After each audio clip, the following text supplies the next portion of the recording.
Consequence Podcast Network. My friendship to all of you precludes my involvement with any one of you. But if you wanna make love, then I do too, and I'll be right there behind you. All in the name of oh, all in the name of oh, all in the name of oh.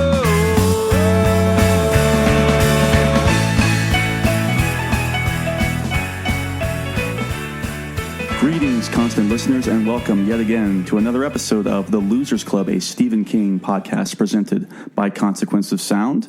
This is a fantastic podcast in which we go through the Stephen King bibliography, whether it's his novellas, short stories, and then, of course, his tremendous and sometimes not so tremendous novels, as we'll be talking about shortly. Let's kick things off. I am one of your co-hosts, Justin Gerber, a senior writer at Consequence of Sound, and returning. This is her second time on the podcast. A new loser. Hi, Mel Kassel. That was a great prompt. New loser. Mel Kassel. Mel Kassel, hi. And to her left, and producing this episode. McKenzie Gerber, constant contributor to the Consequence of Sound. Nice. You're rolling your eyes at that a little bit. That was pretty good. And then, ladies and gentlemen, we're very excited to have her back after a bit of an absence due to other, what can you say, other things you've got to do in life, you know? And she's back. Her name is Allison Shoemaker, senior writer, Consequence of Sound. That's right. And no longer rotating female member of the podcast as well. Now there are two of us. Yeah, there's two now. 50%. Yeah, there's people out there like, oh, they're taking over. And now 50% of the rotating female. That's right. Yeah. A solid 50%. So, yeah, this episode we're going to be talking about Stephen King's Roadwork, which is his third Bachman novel. This is the first time I read Roadwork, and I think this is one of the rare cases where this is the first time for all of us. Is that right? I'm right. Yeah. Interesting. Crazy. Interesting. Let's go around. When was the first time you heard about Roadwork? Mel, we can start with you. Literally had not. It's the only Bachman book I hadn't heard of. Also, the only Stephen King book that the Barnes & Noble next door to my work did not have in stock. They said you'd have to go to Skokie. Even the Evanston one didn't have it. That sounds about right. Yeah. So, yeah, I did not know it existed. I read The Regulators was my first Bachman book, and I knew about all the other ones, and for some reason this just was not on the radar at all. Maybe for good reason you didn't know about this book. Mac, I've lived, your entire life you've known me, and I've known you most of my life. That's right. I don't know, but the one thing I don't know about you is, when was the first time you heard about Roadwork? I think it was when we were talking about, doing the next episode. And we talked about, so what's next? I think I was looking for Cujo, and you said, no, we've got Bachman's Roadwork. I think I violently pulled you aside. Yeah, said, no, and wait. you said, no, this needs to be explained. No, that was the first time. I didn't know it existed. I went in completely blind. I didn't read the synopsis. I didn't read anything about it. I had no clue except for the cover, which is kind of misleading. And that was my first introduction. All right, Allison. Oh, we had a copy of the Bachman books on the shelf when I was a kid, but I just, they were actually never really a part of my Stephen King fandom when I was younger. So I think I probably was aware that it existed, but never really thought about it. And it turns out with good reason. So, I reread it immediately as soon as I was finished with it. It's a regular of Mice and Men. It really is a class. Steinbeck wept. For me, there's a really bad. I think the first edition is this. He looks like the protagonist, Barton George Dawes, looks like the brawny man from the Paper Towels. In this edition, I used to look at growing up like this really cool G.I. Joe-esque looking guy with a rifle, and then below him is his house surrounded by cops, which is basically just a spoiler alert for the last 6 pages of the book. And so I always associated Roadwork with paper towels for most of my life, where I really probably should have associated with toilet paper. Not to get ahead of ourselves. We really like the book a lot. I shouldn't say that. But then, of course, I realized, this Stephen King is Richard Bachman. And then for some reason, and maybe for good reason again, this is one of the rare Bachman books I have not read. And for the purposes of this podcast, actually, this is the first book that we're covering that I had not read before.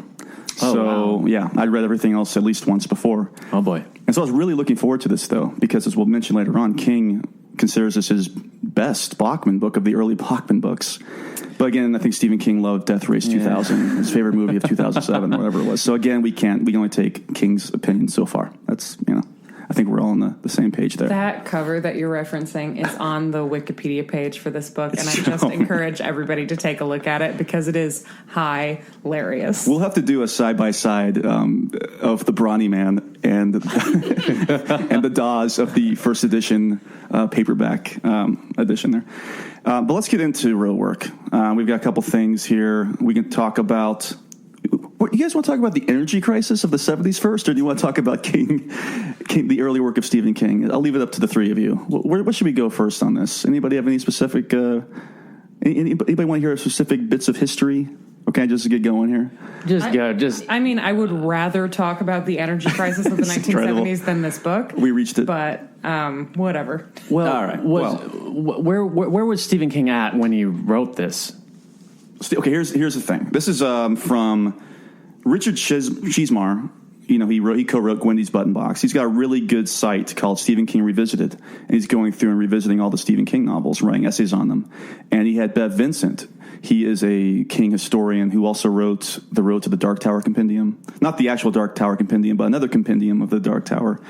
And he gave us a little insight on the history of Roadwork. And this is what Bev Vincent has to say. In 1973, King finished the first draft of Salem's Lot, which was then known as Second Coming at the time. Carrie was slated for publication the following spring. However, King's mother, Ruth, died in December of that year after a long and painful illness, and her death left King grieving and shaken by the apparent senselessness of how cancer had tormented her. In an effort to work through his thoughts and feelings about his loss, he started writing Roadwork. The book has a number of autobiographical aspects. The protagonist, Barton George Dawes, has recently lost a family member to cancer. Okay, so that explains, I guess, where Dawes is coming from a family relationship point of view. I'm not going to diminish that. But here's the fascinating part that could have changed. We wouldn't be sitting here today, I feel like, talking about Stephen King if this had happened. Vincent writes, Roadwork could very easily have been King's second published novel. Once Carrie was in publication pipeline, I should say, he submitted both the Roadwork manuscript and Second Coming to Bill Thompson for consideration. King remembers the discussion that followed. So this is King talking. I'm not going to do his voice, but this is King talking. Bear with me. I asked Thompson which one he wanted to do first, and he said, "You're not going to like the answer." He said that Roadwork was a more honestly dealt novel, a novelist's novel, if you know what I mean, but that he wanted to do Salem's Lot because he thought it would have greater commercial success. Thank God. Right? Yeah, no joke. Okay. Though in the first introduction to the Bachman books, King calls Roadwork probably the worst of the early novels because it tries so hard to be good and to find some answers to the conundrum of human pain, which I will still agree with 100% on that early take that King has of his early work. King says now, in the second introduction, that Roadwork is his favorite of the four, which is, look, Rage is awful. I think everybody who's read Rage can maybe attest.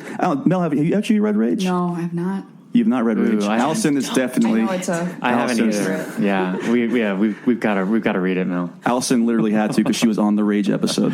My brother somehow evaded it, which is incredible. I was there to record it though, so I still suffered. Oh, that's right. You just sit there silently. The review, the enthralling discussion of Rage. But here's the thing about King. He seems to envy Bachman for being simultaneously funnier and more cold-hearted than he was at the time. And I guess there's some dark humor in here at times, but it's not very funny at all. It takes itself way too seriously, I guess, at times, or doesn't know how to handle the serious material. Yeah. Anybody agree with me on that? I mean, I do. Yeah. This probably will not be the last time that I mention this, but as I was reading this book, I got maybe 20, 30 pages in, and he had read like the fifth sign where the text is in the like all separate, and I went, "This is the worst Kurt Vonnegut impression I've ever read." And then like 10 pages later, he had just finished reading all of Kurt Vonnegut's novels, and I was like, "Oh my god!" It's like, of course you did. I just can't. Yeah, and I wonder if maybe that in King's head, it's funny in the way that Kurt Vonnegut is funny or something, because it's and it's not, but it feels a lot like a Kurt Vonnegut impression to me. I guess we can kind of start talking about, on that note, Allison, the hook and the structure of the book. Yes. Don't you see? Don't you see how clear it all is? Not only can you see the future, I can change it. You can change it, exactly. I mean, this book is trying to be about like a man done wrong. The end of the neighborhood, even though it's the 70s and the end of the neighborhoods wouldn't really come for another 25 years. It's about grief. It's about everything negative, pretty much, right? Yeah. It's about the government. It's about, of course, not the free energy crisis, but the energy crisis at the time.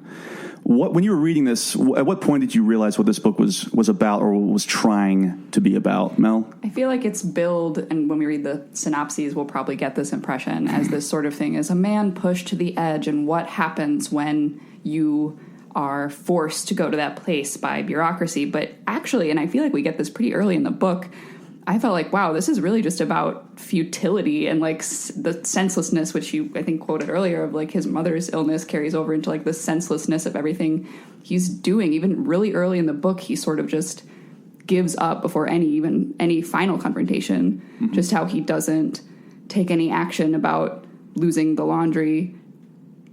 It's just total bleakness throughout, I feel like. So it's not even about, like, what action is this man going to take, although they try to build it like that because it's way more exciting than a man just disintegrating.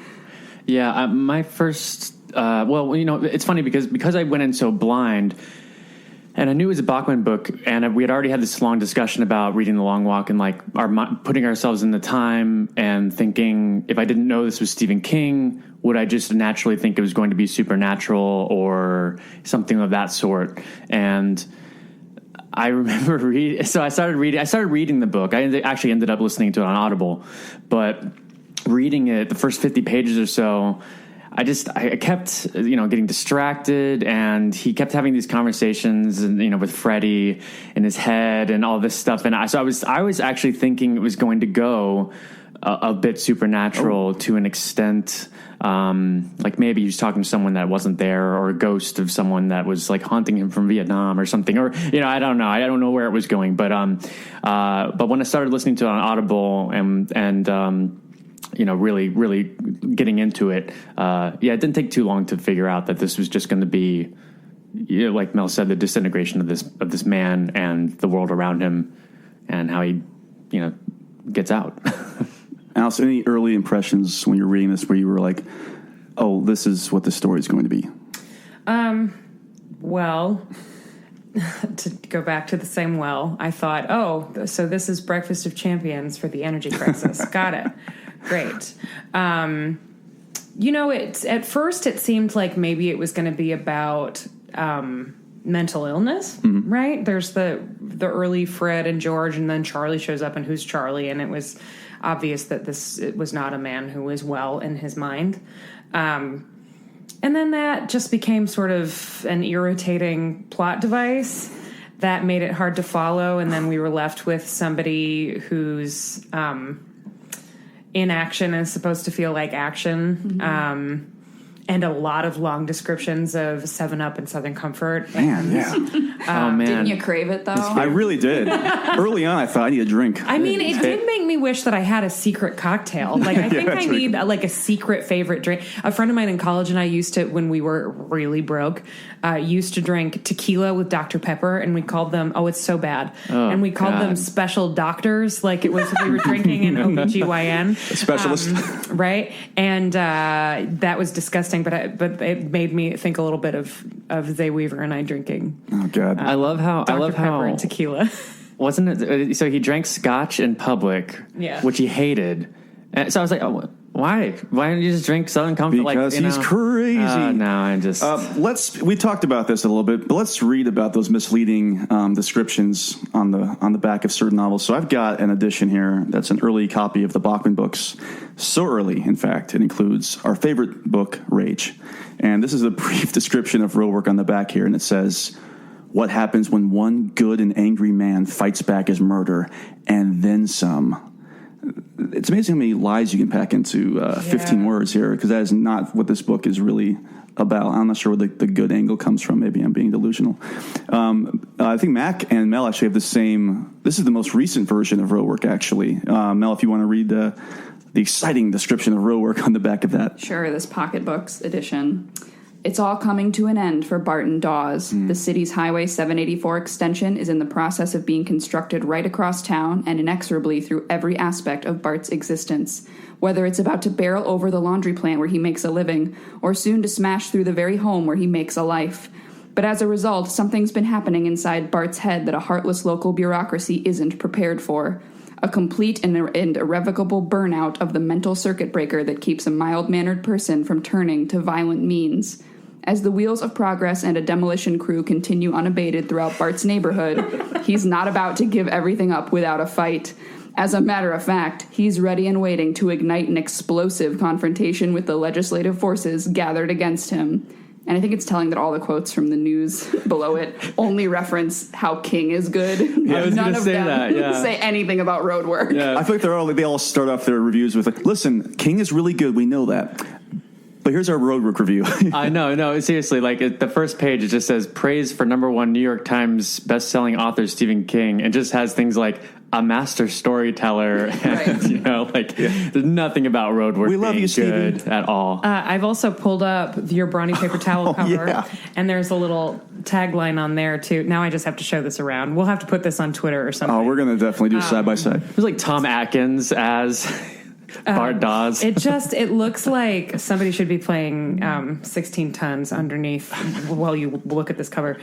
In one little sentence it says, his life was in the path of the wrecking ball, but he wouldn't budge. And then above where it says by Richard Bachman, it says, a novel of the first energy crisis. You know, when I'm looking for novels to read, I don't necessarily look for supernatural or the Western genre, the young adult drama maybe, or the action adventure, the horror, the thriller aspect. I'm looking for the first energy crisis. I'm more of a second energy crisis guy. Really? You think so? Yeah. I don't know. For me, it's the first or go home. I don't know. I like pre Cloverfield, energy crisis. And then there's the post Cloverfield energy crisis, which we won't talk about right now because you can't, you don't talk about Cloverfield, as we all know. No, we don't. Just exciting. And to be fair, though, I mean, the descriptions are like, oh, this is going to be a very intense, raging, not to steal from the classic Rage, novel in many ways. Look at our covers, too. The cover is just a man holding a gun, looking down a street, and there's bullet holes in a road closed sign. Yeah. So, Oh, boy. Here we go. This is like, I will say this. I would love if this episode is nothing but low-level Rage shade. That would be really fun. Oh. I do think this is better than Rage, though. yeah, that's going to be an interesting discussion near the end. It's tough for me. I think it's better than Rage. What's crazy so is that. What's funny is like I didn't read Rage, and I'm already thinking it's probably better than Rage just from that review. Oh God, Rage is the worst of what King is possibly capable of. Rage is the worst. In general, you could take out the whole King thing. It really is one of the worst novels I've ever read. Can I knock We've it really out in a piled day? on Rage. I feel like I really have to. You could knock it out. Actually, I read it. It's a mercifully. Well, it's not. It doesn't seem very short, but it is a shorter It might novel. be a better use of your time to just read all of the reviews on Goodreads. You would get a sense of exactly what the book is, and the writing is probably better. Not that and that'll be true of this book too. It's not like Stephen King doesn't know how to write a sentence. There are some like beautiful pieces of language in here, but it is Rage is a garbage heap on top of a dumpster fire beneath a pile of feces. I'll put it this way, Mel. I think it's a good point, Allison. Maybe just watching a dumpster fire for 2 hours would be more exciting than reading Rage. It smelled bad though. That's a whole other story. But let's get into what this book is and how this book was to us. Let's start from. I'd be more like poetic and more than the actual novel itself is. Yeah, you're I'm paying way too much. Yeah, just do the old Randall transition. Let's get into this. Let's talk a little bit about the energy crisis, though. I feel like we have to, because the energy crisis is discussed throughout the entire book. I will mercifully keep this short to about a paragraph or so. And I did not go to Wikipedia for this, by the way. I'm very proud of myself. I went to the National Museum of American History site, which is probably a validated site. I hope it is. Well, these are just all misinformation here. It's like it's like the truther version of the energy crisis. Stephen King went in there and wrote this and created the website. This is what it's all about. The energy. To be fair, a lot of people listening to this were not around in the 70s. I know I wasn't. So here we go. And I'm old as hell. The energy crisis played a key role in the economic downturn of the 70s. With the OPEC oil embargo of 1973, oil prices jumped 350%. And the higher costs rippled through the economy. Although business and government asked consumers to help by conserving energy and entrepreneurs worked on solutions, the economic crisis worsened. As things got more expensive, businesses laid off workers. Inflation and economic stagnation produced stagflation, which I guess is a word they invented. Very clever. And shook confidence in the American dream. And this led to real jumps in price of gas at the time. And I know they were saying it rose all the way to $1 per gallon. Oh, my God. And that was a 350% increase. Keep that in mind, too. And, gas stations were running out of fuel. And this was not just a brief moment. I remember after 9/11, the gas prices surged, and there was that worry there. But that surge didn't last. Well, it lasted a decent amount. But, this was pretty much throughout most of the 70s that this was going on. So keep that in mind. I think it was important to keep that in mind reading the book as to why the protagonist and King himself is so against what the government's doing. Dawes is obviously losing his mind, but it's also fucked up that the government's coming in here, or the construction people are coming in here and are tearing out his home and everything else that's going on. Now, I will ask this next question. All joking aside, is this an interesting enough launch pad for a novel reading it in 2017? Does it hold up at all? That idea to bounce off of? For me, not really. I still think that a lot of people don't like the government, what the government's doing, and there's a lot of that going on. So you can, I guess, sympathize in that sense. Mm-hmm. But I guess in terms of it being a story about a man, not getting a fair shake and just kind of slowly losing it. That was interesting to me, but I just feel like there's so much of the book where that's not what's going on, and we're just kind of with him while he's just doing stuff, and that just didn't resonate. I feel like there's so many more issues now of displacement that make this ring a little hollow, and I don't want to say privileged, but King, as per usual, does some things in here that are not very current or politically correct, and I feel like our crises now make him seem like more of a sad sack than a man pushed to the edge in many places. 1,000% agree. Yeah, I think that there's a way of telling a story about someone who's being pushed out of his life and refuses to go in an interesting way. If this was a novel about the one old lady who lives in Amsterdam in that season of The Wire, I would read the hell out of that. If it was a neighborhood that was being dramatically gentrified and there was some giant real estate company coming to try to push somebody out of their home they've lived in for 60 years or whatever, I would be interested in reading that, provided the characters were good. And maybe there's a world where I'd be interested in this book, even with, to Mel's point about privilege, even with this sort of cloud of, they were giving you money and I don't blame you for being upset, but you just totally fucked everybody in your life. And you don't seem very upset about it. I think that there's a way that novel is more interesting than this one, but Bart Dawes would have to be a much more compelling character for that to work. And that's the issue, because the parts for me that really worked in this it's about the halfway point maybe. And I keep referring to him as Dawes. He goes by 1,000 different names in this, which was really confusing early on, by the way. Yeah. But Dawes is talking to an old neighbor of his, and the neighbor is talking about how he moved out and he got his money and everything else, but life is just not the same. And he gets really upset about it. And I feel they really could capture this in much more of a dramatic narrative than having to combine it with this let's be honest. I mean, it's not even like really the dissolving of a man's mind, because he's crazy already. So for me, there's no real progression with that. He was just crazy from the onset. I don't even feel like he got crazier. I mean, obviously it started to come out a little bit more, but that just wasn't very interesting to me. And it's weird because it seems like what he is hearkening back towards as the ideal is like Tupperware parties and going over to your neighbor's house for like a really lame get together. Like, this is really kind of uplifting the idea of suburban life, which I haven't seen in a lot of books before and would have been interesting, but they don't really delve into what life was like before, as you're saying. I mean, they really could have gone into also just the fact that, can you imagine, I just kept thinking about like a cul-de-sac, and there being one guy living in one house, and then you look down that row and there's just nobody in those houses. But they really don't even try to dive into that at all. I felt like that was a really missed opportunity too. Like the isolation and everything else, there's definitely a better book in here. So I never in a million years thought that this is the thing that would come up in this conversation about this book. But what you just said, I'm more interested in this. I've been playing Dream Daddy. Have you guys read about Dream Daddy? Uh-oh. Okay. So Daddy's afraid to hear this. It's a dating simulator where you're playing a young dad whose partner, you get to choose male or female, has died, and you move with your high school senior daughter to a cul-de-sac where all of the other hot dads you meet also live in this cul-de-sac, and you go on dates with them.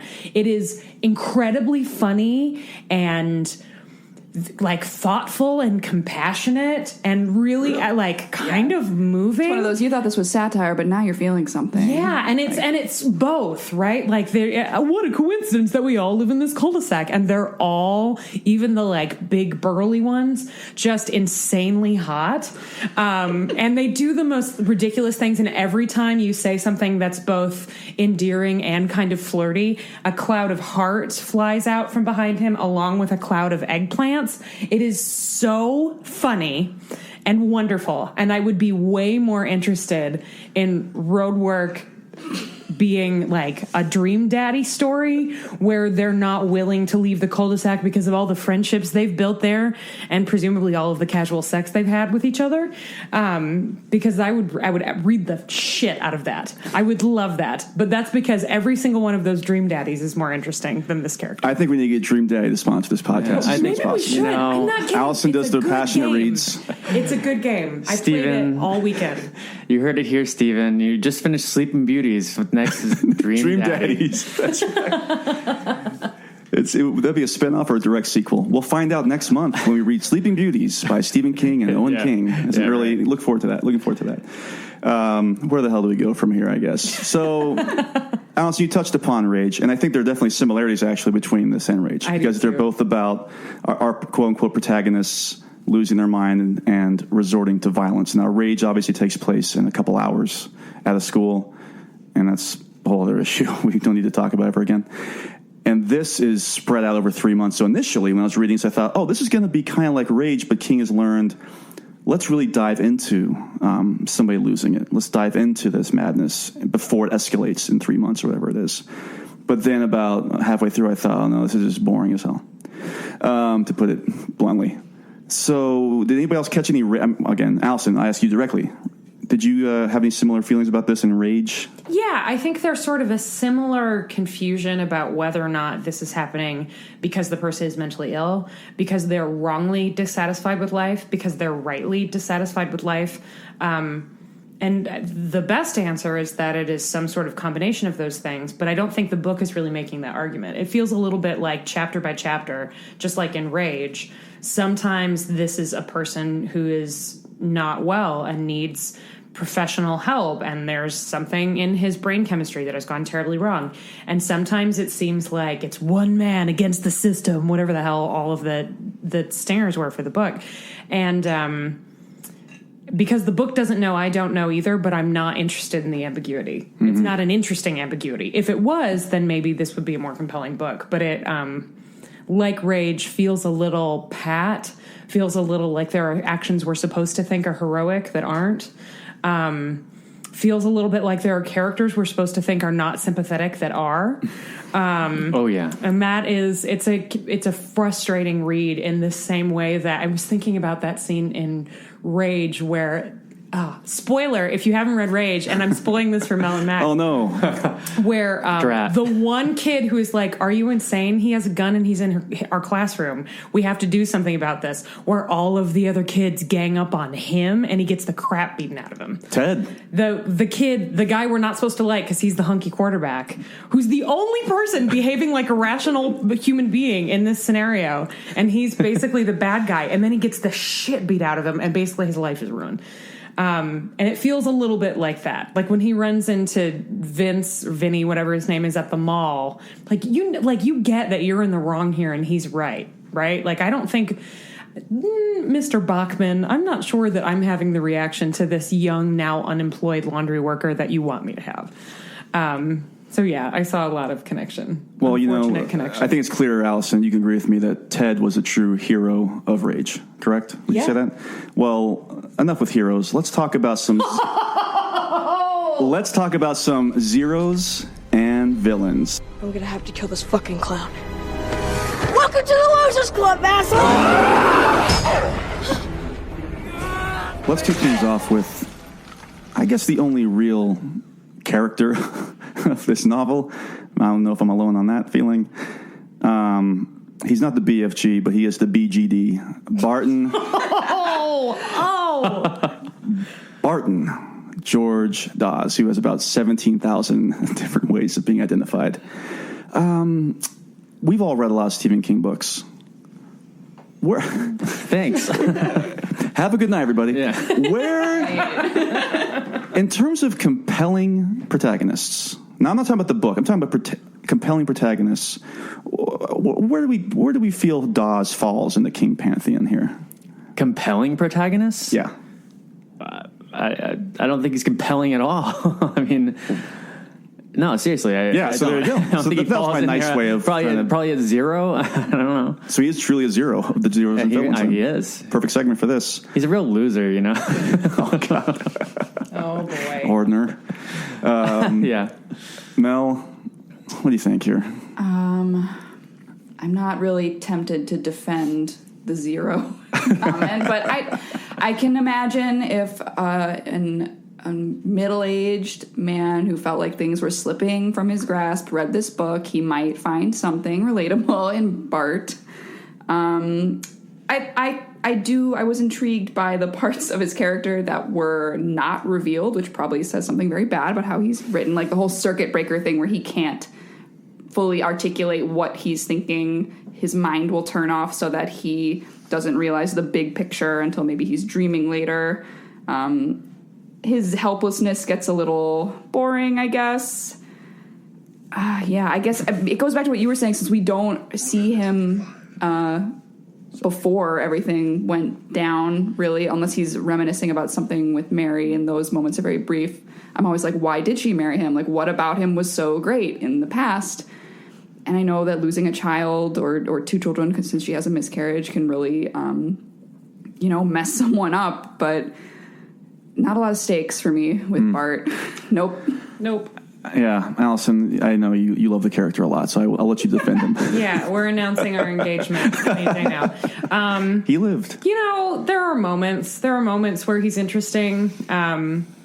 Despite the fact that it was an incredibly irritating plot device, I always got kind of excited whenever Fred would finally get a word in. Yeah. Fred was like, listen, man, what are you doing? Why did you go to that gun shop? And then he flips the circuit breaker or whatever, and I lose interest again.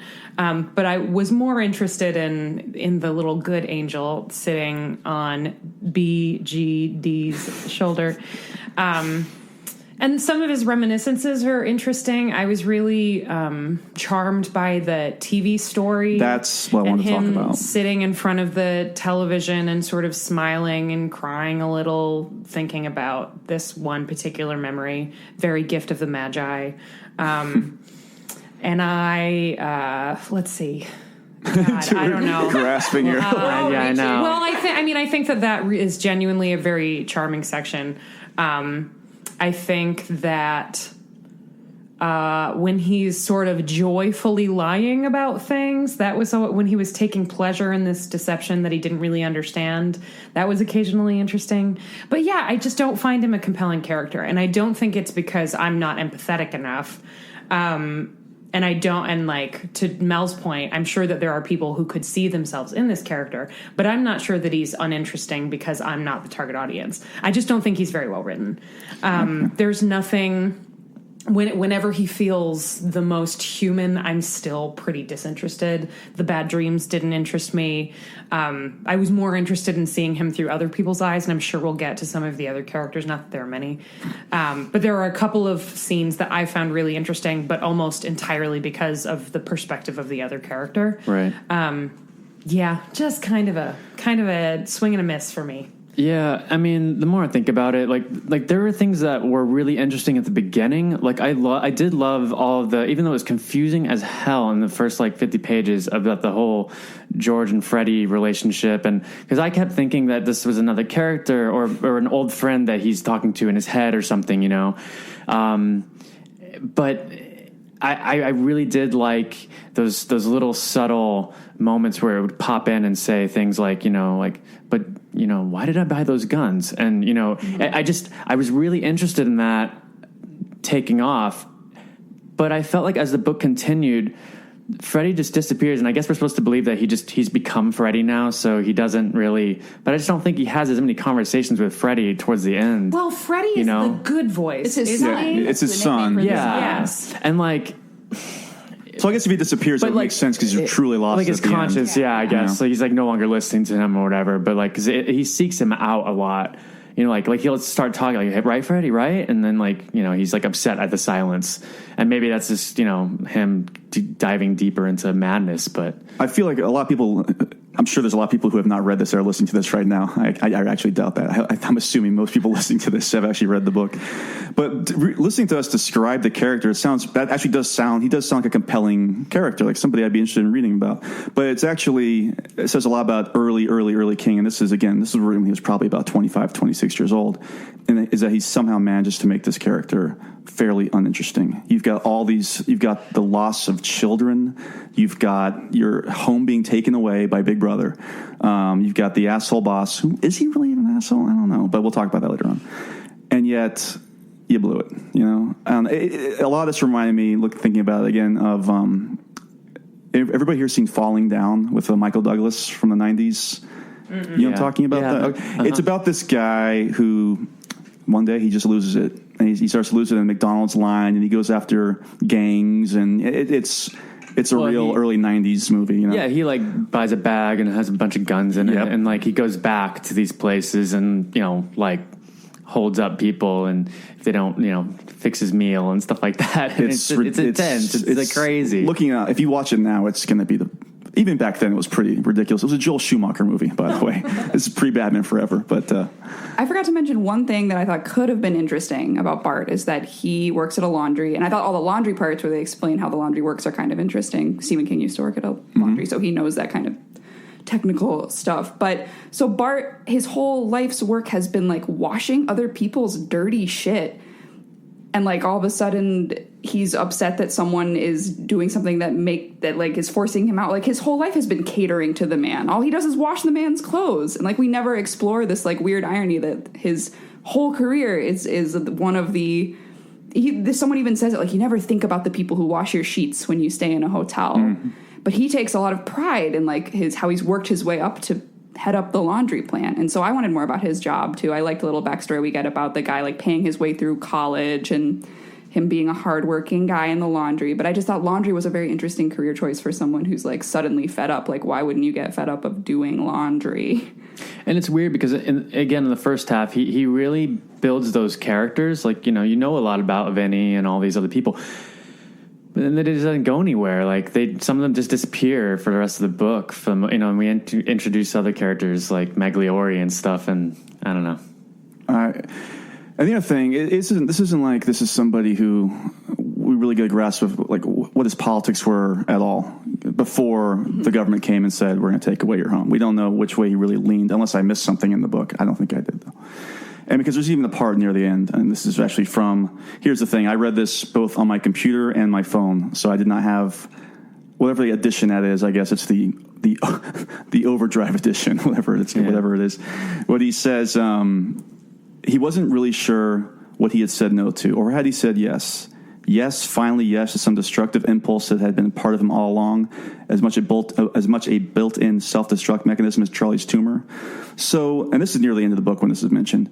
So the thing is, the book is now all of a sudden asking us to think, well, was he always truly crazy? Was he crazy even before? Was he never really triggered? Was this always a part of him? And I'm like, why are you bringing this up now? We're still trying to figure out, like, was it the actual act of people coming in and taking away his home? Was it really the act of his son and his unborn child being taken away from him? You just never get a grasp of who this character is. And I do like novels with the unreliable narrator. I really do. But this is not done in a very, it's hard to even describe it. It's not done in an interesting enough way where I get a grasp of why this person is unreliable to begin with. Because I believe what everybody's saying around him, too. I believe in their perspective. But I'm just not really interested in Dawes himself. That's where I lay off on Dawes, I guess. He's, what can I say? Yeah, I think we said all we can say about Bart Dawes. What about Mary? You know, one thing we should say, though, Yeah. just, and I know we'll talk about this more in a section to come, but we should just acknowledge what might be his most defining character trait, which is that he is great in the sack. Oh, we will definitely talk about that. Okay. Because this is an early example of, this might be I think this is the earliest example of the 40-ish or late 30-ish King protagonist male. Yeah, how old is who he? somehow, that's the other thing we'll talk about too. Yeah. Who somehow manages to go to bed with a beautiful early 20-something, even though he's fucking crazy in this book at this point too. But that's the thing. That's the other thing. I felt like if King had written this later in life, you would have gotten a better idea of how old he is, because he's supposed to be like a year or two older than me. But the way it read, it seemed like he was in his 50s. Yeah, it really did. Right? It definitely reads like a very young man writing about a very old man, a.k.a. someone in his 30s or 40s. Yeah, right? it does. If he had a little rocking chair on his porch, I would not have been surprised. I kept picturing him sitting outside the gas station from the stand. Right? He's there's he's Vic. He's not. He doesn't come off as a it's Stu. pretty odd. Then Mary, all of the constant shock that she's still pretty. I'm like, you know what? Oh, we'll get there. I'm not quite ready to climb on the feminist soapbox yet, but we'll get there. But I think we'll all be on that soapbox with you. Great. But just the descriptions, and again, I listened to this on Audible, and it is narrated by G. Valmont Thomas, who does a good job. But when you're listening to an audiobook, they do these voices, and G. Valmont has he has an older sounding voice, and I actually know how old he was when he recorded this, but so he would go into this higher register for Mary, and it was already reading like he was 50. So then at this point, I'm like, these characters are in their 60s. They're like, all I could picture was like my grandparents' den, and they're like with the two armchairs, and they're sitting there, and he's drinking Southern Comfort, and I did not ever I tried really hard to remember how old these characters are actually supposed to be. I think it's because they were poorly written. Oh. Controversial theory. How about that? Well, what's great about this book is that, Stephen King can just say, oh, well, that's how Bachman writes, Well, I think the cool thing about this book, though, is once you're done reading it, you don't have to necessarily read it again. And that's the cool thing, is that you said? I really, really liked the end. And by the end, I meant the blank pages at the back of the novel. Yeah, because I was reading it on the computer, so when the page would end, I didn't know if it was actually the end of the book. So I hit the next page, it just said, copyright, whatever. I pulled up, Audible this morning to look at my bookmarks and things, and it just says Roadwork finished, and I just was like, ugh, I'm finished. I like how, Mel, this is your second episode, and you're going for Firestarter in this, like the two. One day we'll talk about a book I like. Here's the other thing about this, because we were down with Firestarter, we were pretty down the Dark Tower movie, we're down on this, but there is a really good stretch we're about to hit here of his 80s work that we were talking about the other day, and we're like, there's also this and this and this. So next couple months is going to be a big Stephen King joyride. And Joyride to Joyland, another later day Stephen King book. You should also check out. Oh, man. We'll be checking it out in about 2020. It's like the spirit of Randall Colburn still lives in the room, and it's inhabiting you. It's great. Randall, Mike, and Dan are currently at Lollapalooza right now. But I think it's fair to say we're having our own Barton-palooza right now. So, God. who are the real winners and losers here? Who are the real zeros and villains here? Actually, it probably is us sitting here on a beautiful Sunday talking about Roadwork by Richard Bachman. Any other? We'll definitely keep going back to Dawes inevitably throughout the rest of the categories we've got ahead. But any other final notes on the character of Dawes? Oh, I just thought of something. How about his exposition sequences? Oh, God. Well, so I also really like all of the laundry stuff, and I was really interested in the story of these two men who basically nurtured this young guy and sent him to college and all of that, and it was touching, and I was interested. Yeah. And then it occurred to me that he was had literally no reason for telling this story to this guy, and they just decided to pass it off as oh, well, he's just saying it because he's crazy. That's how we justify this exposition. He's crazy. Yeah, he literally says at the end, I really lost it there for a second. Because I think there's a way to go about talking about the history of it from his point of view without having him sit down and say, actually, I've heard, Vinny, who I'm assuming he's known for a long time, I started in the laundry 20 years ago, and this is 4 straight pages. I went, oh my God, he's still talking about this. This is a pretty impressive his feat. Sexual practices, of course. Well, naturally, as you would naturally do with your coworker, even back in the 70s, of course. So that's a wrap on the BGD for now. Let's talk about some other. I say characters in quotes. How about his wife Mary? Who, again, Allison, I agree with you. That discussion about their early marriage. And the TV and the race, so you can afford to buy the TV set, was very innocent and very lovely, and gave us a sense of Dawes as this normal guy you can actually feel sympathy for. But other than that, isn't Mary just there to ask him questions about what's happening, and then ask him questions later on about why have you done this to me?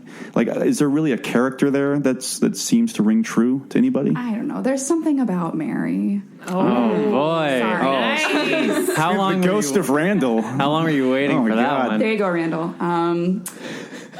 I liked Mary despite the book's treatment of her. I think the book tries so hard to do what you're saying and is just awful to her, and in some ways even betrays the character it's trying to build with her in moments where he says to her, oh, I was just thinking about that time we raised that money for the TV, and she's sick, and she just goes oh. Who would ever do that if your husband was I was just thinking about that great time we had together, the most romantic thing we ever did, and you're just oh, that. But I thought I felt for her. I think her reaction was pretty realistic when she finds out everything's crashing down around her, and she's like, why the fuck did you do this? And I mean, I guess we can't really be close to her because we're too close to Bart, Big Bart, but... Big Bart. Well, that's the thing. I mean, I definitely felt for her. Oh, yeah. I just felt like her character was not given enough room to really grow. I was interested. There were these little flashes where it felt like I'm curious about this person. Mm-hmm. There's when we learn that she doesn't ever cry in front of other people, but this drives her to just sit in the living room and cry, and that's the thing that's really frightening. When she says, "Did you even think about me? I don't know how to be anything but your wife." Mm-hmm. And then she's living with her parents, and then still finds the decency to try to make sure he's not going to be alone at Christmas. And and the New Year's party too. Yeah, and the New Year's party. I'm interested in that. Or when she's got the cold and he meets his buddy at the grocery store, and she's like, "Oh, don't worry about it. I'm just going to go upstairs so I don't get anybody sick. But please bring him over. Have you told him we're going to be neighbors yet?" You're just what an asshole. Yeah. She's the coolest. She seems like such a lovely person. And that's the thing that's really weird. I don't mean to cut you off. Oh, no, go ahead. But she just, she's just a really nice person. And it's not like their marriage is falling apart. It didn't ever seem like that to me, It seemed like he was falling apart and just didn't care about it anymore. But it didn't seem like anything happened between them. I mean, I know losing kids, I can't only imagine how that puts a strain on your relationship or whatever. But I mean, he has nothing but kind things to say about her when he does talk about her. Well, kind of. Yeah.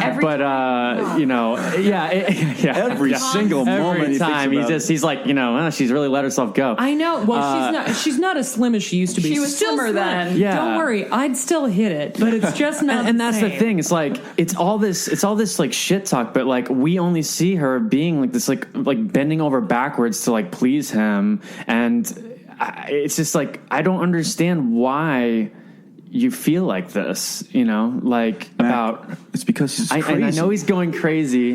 Well, I think part of it is trying to it's Stephen King, like, wink nudging the husbands out there that are like, I know you guys feel this way. Like, you wish maybe she was a little bit... Especially slimmer. A young King, right early, he's like, my wife's still young and hot, but he's it's all right. I wish everybody could be like Olivia, Oh, well, we'll talk about Olivia. That's probably a good transition, actually. Yeah. I mean, I just feel like Mary deserved better from the book. Yes, and her husband. And her husband, yeah. Both the character emotionally and the character on paper deserved better. Well, and let's try to save our servings of pound cake for later on. But let's talk about Olivia, or is that her name? We don't know for sure. So Olivia is a hitchhiker, a crazy late 30-something, picks up in his car and offers to take her to a certain point, but then they end up going back to his place to stay the night. That's the kind of description I have of this character, and King writing about this character. I want to, while we're talking about that car ride, I want to highlight maybe the stupidest thing that happens in the book, which is when he's driving 70 miles an hour. That made me laugh every time. So fast. And everyone is honking, and she says quietly, I think you'd better let me out now. And he goes, I'm not going to get us in a car crash. Just go to sleep. And she goes, okay, and just goes to sleep. No. If you get in a car with crazy, you get out of the car. You get out of the crazy car. That's just what you do. He's like the purple man in Jessica Jones. Oh, God. Like, whatever he says, she's like, okay. And then, like, no, this doesn't feel like a real human being to me. Mel, any opinions on what can we say about Olivia? She's the manic pixie dream hitchhiker. That's great. I don't know. She's 21. Mm-hmm. She does drugs. I think she represents some kind of living on hope redemption for Bart. He kind of just sets her up for life, and she's supposed to be this pragmatic kind of person who hasn't had a lot of experiences yet, but knows a bad deal or a good deal when she sees one, and can somehow intuit that A, he's good in bed, and B, he's not going to take advantage of her. She's a screen. She's not. I don't think there's much there. No. There's not. No. And this is also an instance of like the convenient bouts of sanity that Dawes has, where he's able to be sane just enough to manage to somehow go to sleep with this woman. And the rest of the book, he's just this crazy guy running around town, losing his family and losing his job and losing people their jobs. And he's all of a sudden able to be calm and kind of suave enough to end up with this woman, which is just nuts. And he also gets a hold of his marbles enough to be relatively comforting to a young woman who's, I think we have to assume, screaming into a payphone about how she was conveniently raped to make sure that the stakes are raised for our protagonist, which just pisses me off to no end. And then all of a sudden he just knows to talk quietly, because that's what you do when you're talking to a fucking spooked animal. Just like, no. And then he makes it all about him anyway. Yeah. They don't even talk about the rape. Exactly. Oh, yeah. It's just totally turned around.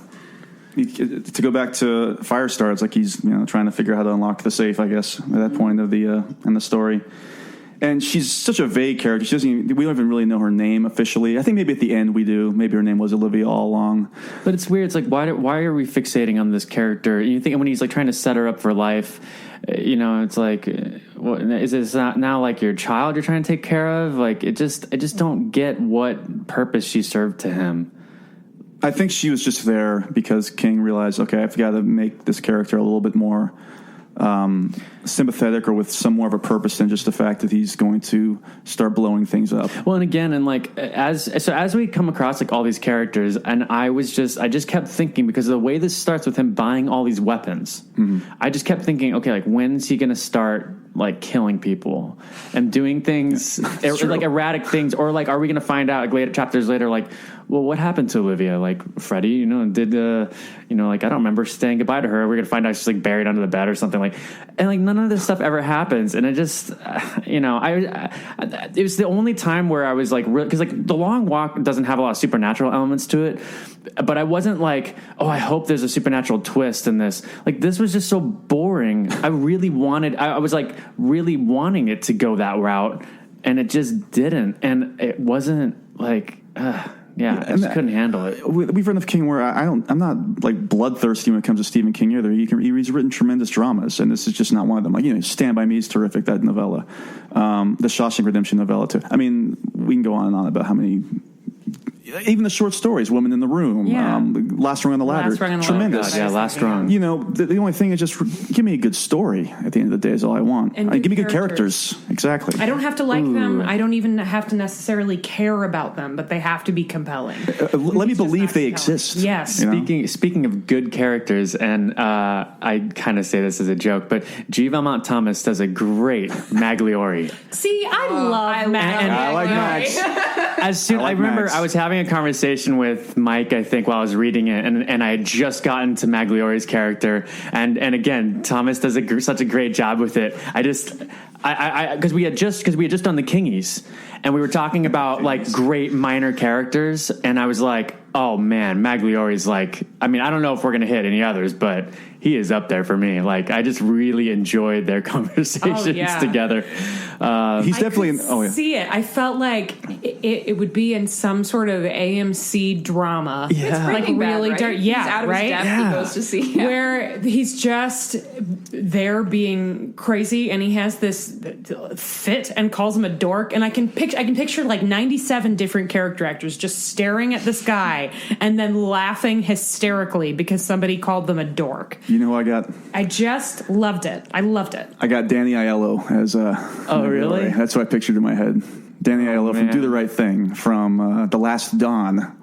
Mario Puzo. Like the Professional, right? Yeah, in The Professional, yeah. Like that. He's literally that character in The Professional. Yeah, that's absolutely. I love Maglio. I love how he kind of acts as the reader, maybe unintentionally, where he just looks at this guy and is like, "You're out of your mind. You're a fruitcake. You're a fruitcake, Dawes," repeatedly, and I 100% agree with it. But I really enjoyed those sections though because it was like, here's this like caricature of a person, but he seems to have the most grasp on reality and what's really going on with Dawes, and still like helps him, but he's like, I don't want to ever see you again. But then of course he's like, all right, well then let's meet next Tuesday. It's like, why do I like you? I don't know, for some reason kind of like you. Hey. And I guess it's like because Dawes is like, everybody sees a little bit of themselves in Dawes because he's supposed to speak for like the man that's been handed the raw deal. Well, that goes back to what Allison said. This is not a good person, but it's a good character. Yeah. It's the most... Well, and I was so interested in those scenes because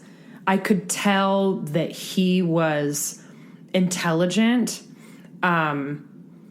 quick, right? Like picks up on these things, insightful, funny. And then the story about the dog is just A+ stuff.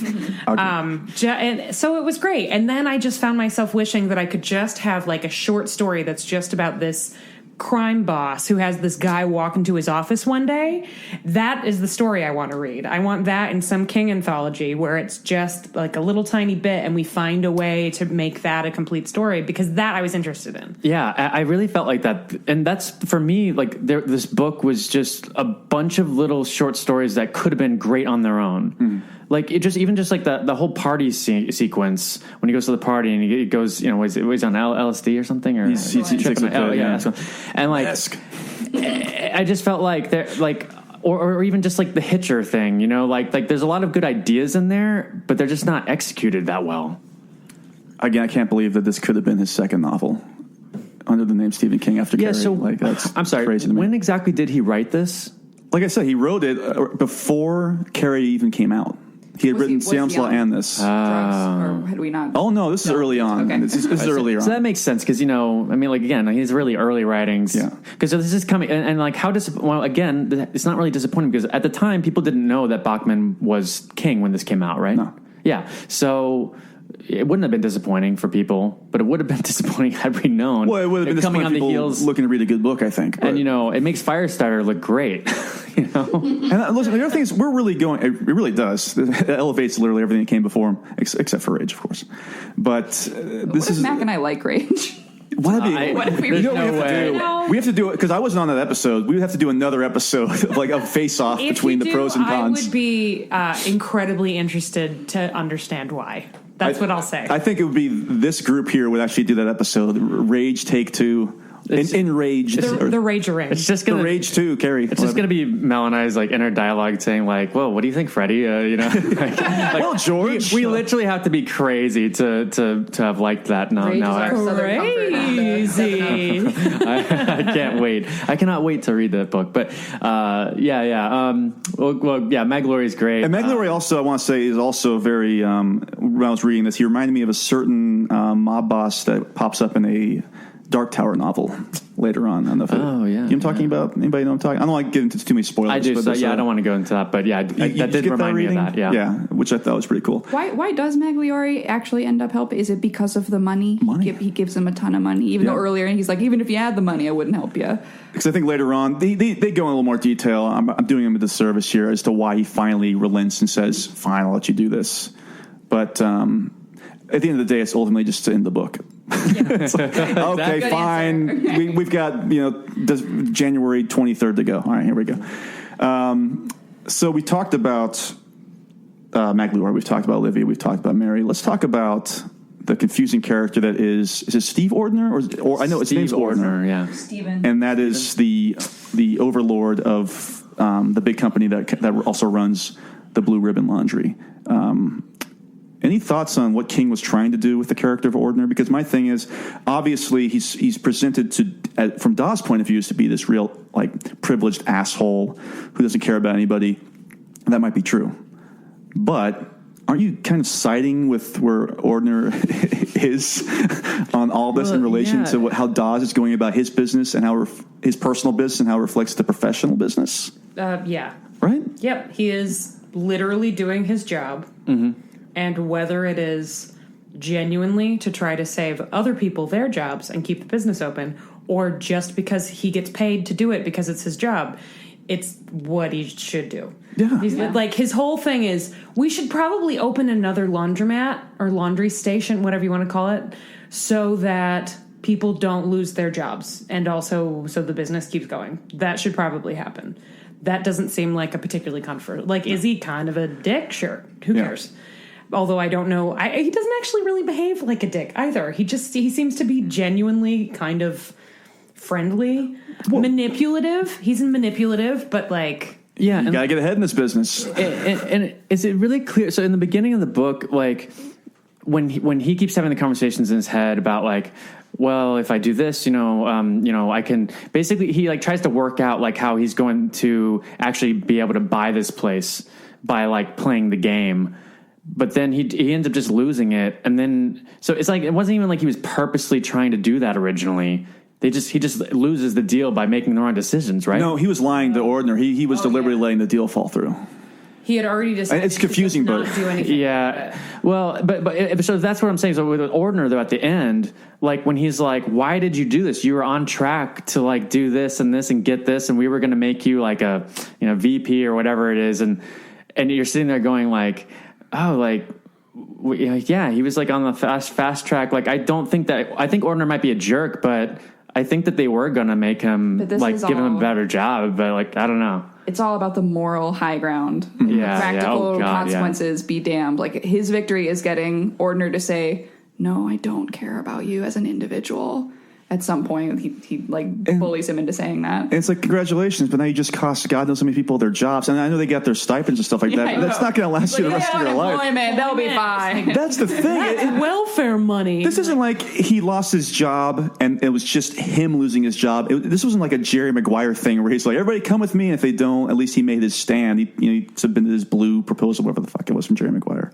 Yeah, he forces them to have his purity of ideology. Yeah, he burns the place down, essentially. Well, and he worked for two people who started this business, who he seems to love, and who took great care of him. And then they die, and he's like, well, fuck it. Yeah, he's not going to take care of those people now, and do right by them. I almost wanted him to have a mission statement in Maguire, and we keep bringing up Jerry Maguire the rest of this episode, but Jerry Magliore. I just don't really. I don't like Dawes. No. And that's the thing. That's the other thing. So is King still trying to make Dawes like the hero of the novel at this point. I think so. Yes. But to everybody here, I feel like he's making everybody else right, and Dawes is 100% wrong. But King in 1970, 73, whenever he wrote this, was thinking, no, this is the guy. This is the man standing up for the little man. Well, but, and again, I didn't read Rage, but like it's the same thing with Rage, where you guys are like, are we supposed to think, Yes. he's cool, and we're supposed to be with this character on this journey, and as if he's the protagonist, even though he's the one holding up this class, and that it was like really muddy. And I feel like it's the same thing here, where he's like shoving this protagonist down our throats, but really we all kind of agree with like Mary and Ordner and all these other people that are like, man, you're just ruining your life. And like you're doing it to yourself at this point. I know the Roadwork's coming through and they're gonna have to move, but big deal. Here's like man the up. thing. If he first of all, he should actually have gone to a doctor, right? Like therapist, psychiatrist, whatever. Yeah. Such a stigma in this book, though. Like, I know. Oh, yeah, oh yeah. my God. And I guess at the time, maybe this Physician, really was, he but could have gone to see a pastor. I don't care, but Yeah, yeah. talk to someone, right? Mm-hmm. But failing that, what if he had just gone to his shitheel boss who he doesn't like and said, listen, I think I'm kind of cracking up. I feel like I can't make this deal for the laundromat or do anything to get out of my house because my kid died there. So I don't want to leave. So this is my whole life and I don't want to leave. Can we figure something out? And if they're this giant corporation, maybe one option is they maybe could have gone to the city and said, hey, we're going to pull our business. We're going to do this. We're going to do that. Maybe they wouldn't have. But then at least he would have tried to do something other than just fuck over literally everyone in his entire life. But Stephen King just can't ever give anything to the corporation. It's all about the individual. He would never have trusted them. Stephen King hates hush money so much. But even then, if they had said they were going to try to help and then betrayed him, I still wouldn't have thought he was right, but there at least would have been something there would have been something else. There would have been something going on that was maybe interesting. Yeah, like I would have cared more about Dawes. Just it seemed like, well, like he really tried and they just screwed him at every corner. But we really haven't seen that. Yeah, it's just like, no, man, you could have taken a bunch of different avenues and you kind of just allowed these things to kind of happen so you could feel justified in being defiant. And I don't like that. I think that's just a shitty way out. What are we supposed to think of the fight with Vinny in the mall, which is again sort of echoing the Ordner thing? Like, I feel like that was maybe meant to be a little more ambiguous because even Dawes is like, maybe this isn't the way to do it. Like, Dawes is questioning himself a lot throughout the book, but then he ends up doing it, and you're supposed to believe, oh no, this is the right move, Dawes. But with Vinny, because Vinny talks about how he got promoted and has a new position. He's getting paid a lot more. He really seems to be likes it. very happy. yeah. But Dawes can't help but put him down. And then the Christmas spirit curdled in his eyes. Ooh, that's right. Mall Santas beware. And yeah, so I don't know. What do we make of? Is Vinny like the young idealist? Do you think that Dawes is ultimately jealous of Vinny or Vinny in his life? Right? Or is he right? Yeah. I think he sees Vinny as like himself before he knew what the world was going to do. You know what I mean? Like he does. He's like, if you stay on this track, you're going to turn basically into me, and you're going to realize like there is nowhere, like they're keeping you down, they're pushing you down. This isn't really good, but you think it's good because it's all they're allowing you to have. And Vinny is just honestly happy and complacent and like in a good place in his life. And he can't see that because he's just not that anymore. He's just not there. And yeah, like again, that whole sequence, I was just like, man, you're such a jerk. You're just being such a jerk to Vinny. Like I just didn't like him again. It's incredible that you don't feel any sympathy for a guy who lost 2 children. Right. Like that really, I didn't feel anything for Dawes anyway. I was just like, blow yourself up already. So is his ideal then? Is his ideal workplace the one he grew up in, where it's like not a fully socialist model, but your boss sends you to college and everybody knows each other's name, and so Vinny's doing it wrong just because his bosses don't personally care about him? Like that's the only thing that's weird. Like I guess because again, when Dawes had started there, this was the 50s. This was like homespun America at the time. So the times they are changing. I'm surprised that's not used in this book. This giant corporation doesn't lay off a bunch of people, doesn't like they seem to basically just be letting this business run the way that it runs. Yeah. And oh no, now we have to relocate. So they're just trying to make sure they relocate. It's like, you can lay me off, but you better know my name. Yeah. I don't even know what to compare it to. Like, I'd like it's to ask wild. Mary what she thinks of Vinny's new job. Because She's I'm pretty upstairs. sure that she would be like, wait, I'm sorry. probably like- you could have just done your fucking job and none of this would have happened? Really? Okay, great. Merry Christmas. Because when she asked Dawes what happened, he would have said something like, "Oh, he swung at me first," or something like that. If we, and then Mary would have been like, "All right, well." And I like how got Dawes cold. has like no prospects at all. Like he can't get a job, and you're just like, well, like, are you trying? Like again, like No, and to your point, the reason I feel like King didn't do any of those things is because like then he wouldn't have a reason to complain. He wouldn't have all these things that be happening to him or whatever. You know, it wouldn't have made for that interesting character, I guess, that he was trying to write. But yeah, I have a question. Yeah. Do you think this would be interesting if we were supposed to feel this way about Dawes? If the book was the story of a guy who thinks he's taking a moral stand and everyone around him knows he's not? I think Yes. so.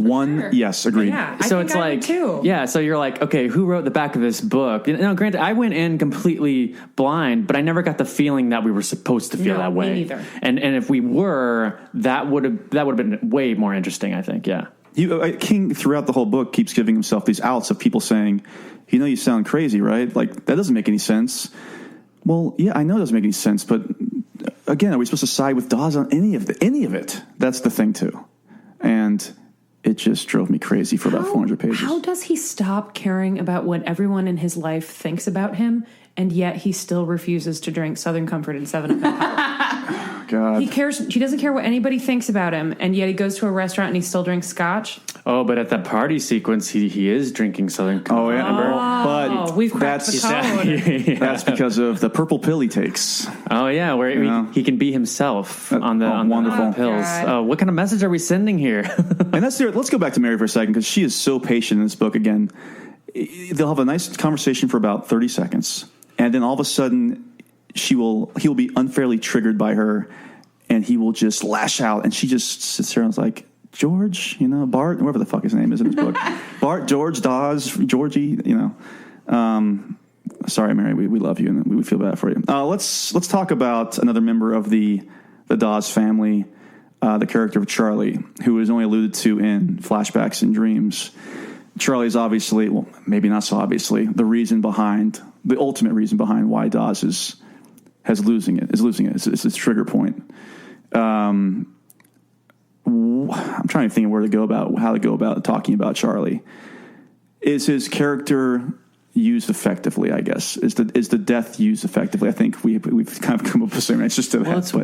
It's weird. There's like a moment where he even says, like, I don't know where this is in the book because the Audible has the chapters and not the dates, but he says like Charlie had begun dying long before he got sick, and there was no putting a stop to it. And at this point, obviously, he's just like, we're all like, once we're born, we're dying, and like it's just this dread. The world's awful, and like some of the early dream stuff, I was like, okay, like I was interested. I was like, okay, like what happened? Like, was it something that he did that was responsible for his death, and maybe that's why he's just put over the edge and stuff. And then yeah, when it's cancer or whatever, like. Now, we've lost someone to cancer. Like, we lost our mother to cancer, like when we were like 25, or I was 25, and like, it's hard, but, and again, well, I don't know, I'm not really trying to bring it home here. No, I don't think it's done. I don't think I don't think they use that character in a great way. I don't think it's not there enough for him to really have the turns and the changes that happen to him. I feel like nothing happens to him in his life. I don't know. Maybe we just have it really put together, but I'm not going and buying guns, and I don't have a grand day job, but like I don't know. I just couldn't connect this character because I just was like, what is so awful that you have like your wife's nice, and like why can't you get past this? And I know like losing a child is different than losing a parent, but like I don't know, and I'm not trying to be like unsympathetic to that situation, but I feel like his character is just not doesn't earn it. Unless he was always crazy, which they kind of briefly allude to later on. And maybe that's just looking for reason into your insanity. Maybe I just didn't buy that, and that's why I was like trying to find a trigger or a real reason. But it just makes sense if he was just like a little off balance the whole time. But I don't know. I like the bits where he talks about, the cells being the size of a walnut isn't fair, but he just never earns it because he doesn't spend any time with Charlie. We get the moment where Mary says, like, he was your son, he wasn't our son, but we never get that impression. Yeah, and that gets brought up a couple times in the book, too, that Charlie always favored he was more of like a father, a daddy's boy. Yeah. What's that website called again, Allison? Dream Daddy. But he was always closer to his father, and I felt they could have explored that angle a little bit more, too, maybe. And there's another part when they get the diagnosis, and Bart says... or it's written, his first thought, bright and clear, never to be forgiven, was, thank God it's not me. And again, that's something that Dawes was never able to forget. But like, that feeling isn't really felt later on either. So that's there's still a lot of unexplored angles, not just with this character, but I sort of wonder if maybe... And it's not fair to attempt to psychoanalyze an author, especially many decades after the fact. But it's hard to not wonder if maybe King wanted to write a book about grief and then just couldn't go there if what he was experiencing was too personal to really get into in a way that's survivable. Yeah. When you endure something that's traumatic for you, some people can express that through art, and some people it's like a button that you just never push. Mm-hmm. Because this doesn't feel like a story about grief to me. It feels like a story about a dick. Yeah. Right. And like, that's not... And knowing why he wrote it and when he wrote it, it just doesn't make sense. Grief does not seem to be one of his defining characteristics. Yeah. Like, I think like if Stephen King wrote this now, I could easily see it being like wonderful.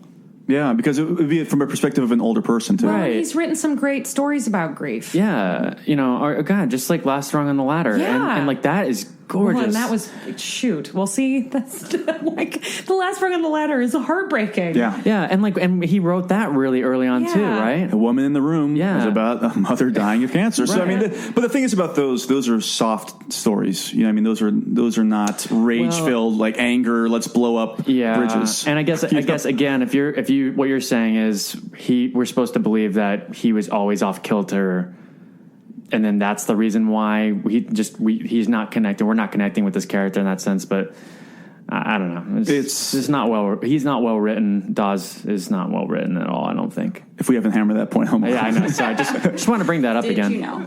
Did you know? Yeah, he's not a very well written character. And then there's a couple other characters we can talk about. We can kind of, Johnny, and there's the accident with the truck. Pulitzer Prize winning journalist Dave Albert. My boy Dave Albert, who shows up later on. Street priest. A fascinating character.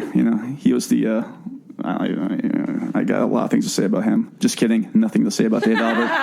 It's funny because he shows up in the very beginning. They say, he would actually, they were like, and Albert actually met up with this person later on in the book, but he wouldn't remember him. I totally forgot about this character until the end where he goes, and then they did meet earlier on. Like, oh yeah, I totally forgot about this 400 pages later. It's so dumb. There's something to say about Phil Drake.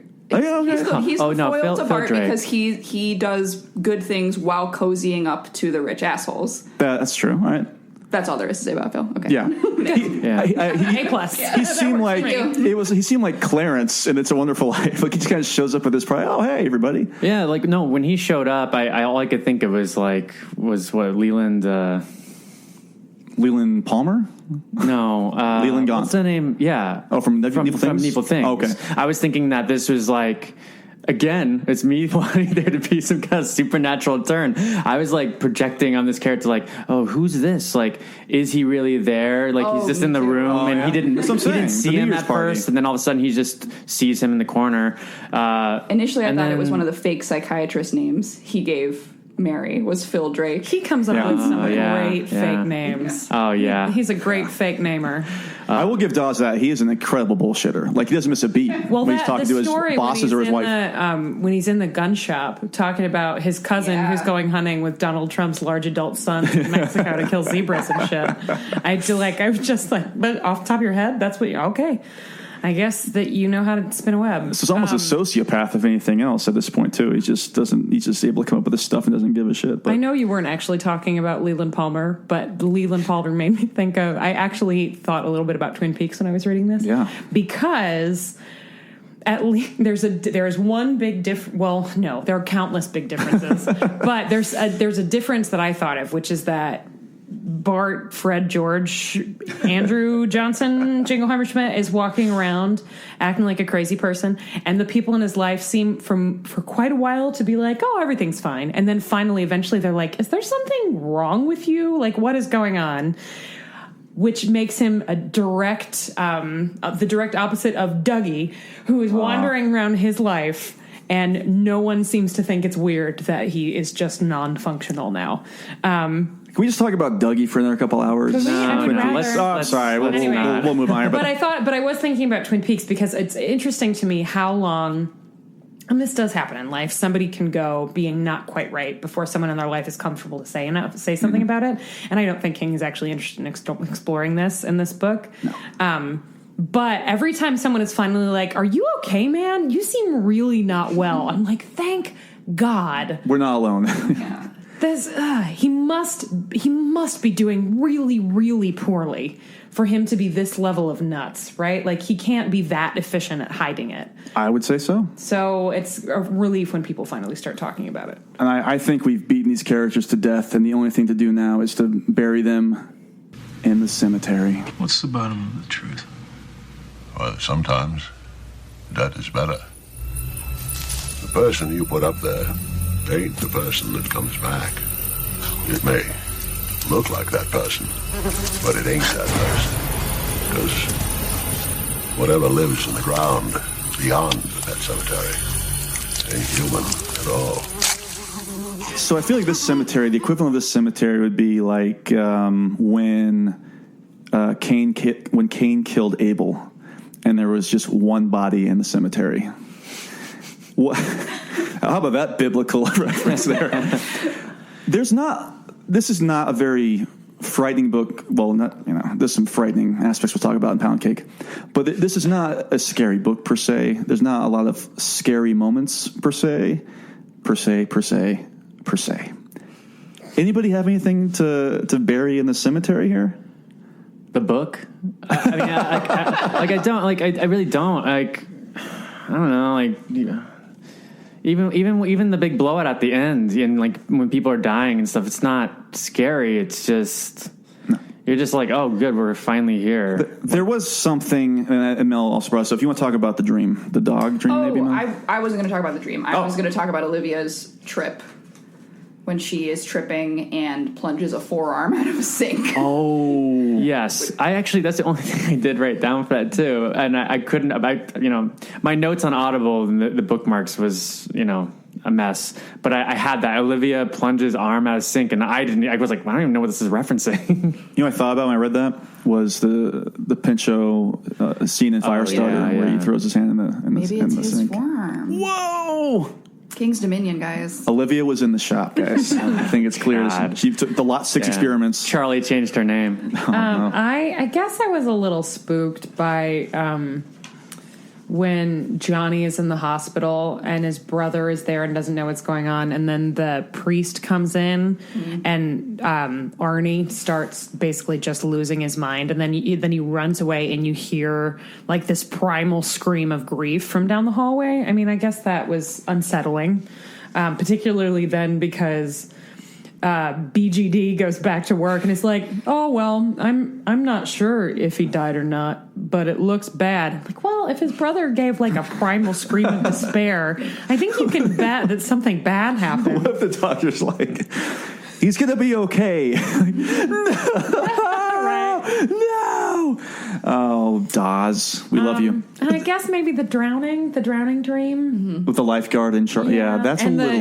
the unnecessary reference to his giant dick and balls. Oh, God, yeah, I had that down. I mean, I guess that's coming for Pound Cake. Yeah. But. I'm glad you remember that, because all I had in my notes was, it was like lifeguard's penis. One of my favorite Guy by Voices albums, actually, Lifeguard's Penis. There's also the dream where he dreams about killing himself over and over. Oh, yeah. That one's not very fun. That's more like, yeah, do that. I was so tired of the book. And then there's the dream where he dreams about Maglior's dog story, and the like, watch out for the dog biting and everything else. Oh, I love that story. Wow. It was just dead silent in the cemetery, folks. Well, no ghosts roaming and no zombies, haunting. That it's just nothing there. Just a couple unmarked graves. Like I even got that backwards. If you look off on the horizon, I think the sun is rising, and as we all know, King likes to do most of his work during the day, and he likes to do that work on his computer. So let's talk about the word processor of the god. And we're going to make a new rule. Whenever I'm in here, you hear me typing. Whether you don't hear me typing, what the fuck you hear me doing in here, when I'm in here, that means that I am working. That means don't come in. Now, do you think you can handle that? Yeah. Fine. Why don't you start right now and get the fuck out of here? Is there anything? Once again, like, I do have some things here. You do? Okay. It's King, it's No, like there's some gulls swimming in the sea of shit, you know what I mean? Yeah. That's how that works sometimes. Anybody want to kick this off with the word processor here? Or should I can start off, I guess. Go for it. It's just a little thing here. This is in the last section. This is when he goes to the grocery store, and this woman dies in front of him. I think he has a seizure and passes away. And I like this. I just like this wordage by King. He writes, "A middling-sized crowd had formed around the young woman lying among the coffee cans, which had been the last part of the world over which she had exercised her human prerogative to rearrange. Now she had become part of that other world and would be rearranged by other humans." I just thought that was a nice, interesting way of describing death and what happens to you after you die. I did feel like, again, I think that he's best at these little subtle moments, and I don't have like a specific writing, unfortunately, but in Audible's chapter 19. Whoa! Chapter what? Chapter 19. Ah. And there really aren't any like actual chapters in this book, so it's we're reaching there. That's a 237. That's probably somewhere in November, I'm assuming. Yeah. But just when he starts to, he's just talking about stuff, and then all of a sudden he just starts talking about suicide for a good page, and then he's like, how did I get there? Mm-hmm. And it's to me, it was very much a stepfather moment, which we know Stephen King's a big fan of, and obviously he wrote this before that came out. But it's one of those like, wait, who am I? You're referring to Joseph Rubin's The Stepfather, starring Terry O'Quinn. Yeah, Terry O'Quinn, love him. Right. Anyways, so I liked those moments where he would ramble off and be like, where were you there, George? But again, like that doesn't ever really go anywhere for me. So and of course, also Terry O'Quinn will be appearing in the film Silver Bullet, which is based on Stephen King's Cycle of the Werewolf. So keep an eye out for that episode coming up in a few months. I'm getting pretty good at this, actually. Love Terry O'Quinn. Anybody else have some passages they'd like to read from? I've got Allison? one. This is from pretty close to the beginning of the book, actually. And it's when he's sitting at work, he's thinking about the park, and then he thinks about the movies, and it's sort of near the end of that.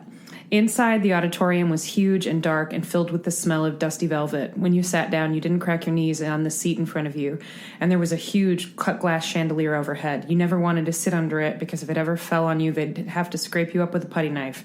The grand was... He looked at his wristwatch guiltily. Almost 40 minutes had gone by. Christ, that was bad news. He had just lost 40 minutes, and he hadn't even been thinking that much, just about the park and the Grand Theater. Is there something wrong with you, Georgie? There might be, Fred. I guess maybe there might be.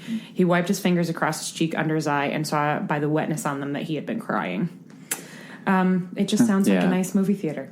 Also, it's a beautiful piece of writing. It is. It really is. And I would be very interested in that character if anything like that ever happened again. And they start yelling at somebody later on for no reason. We have a kingy for best location, best setting. So keep that movie theater in mind. That's right. The 80s. It beats like Dairy and everything else. Oh, the movie theater that they talk about Roadwork. The movie theater in Roadwork. Yeah. Whoa. out of nowhere. Movie theater from Roadwork.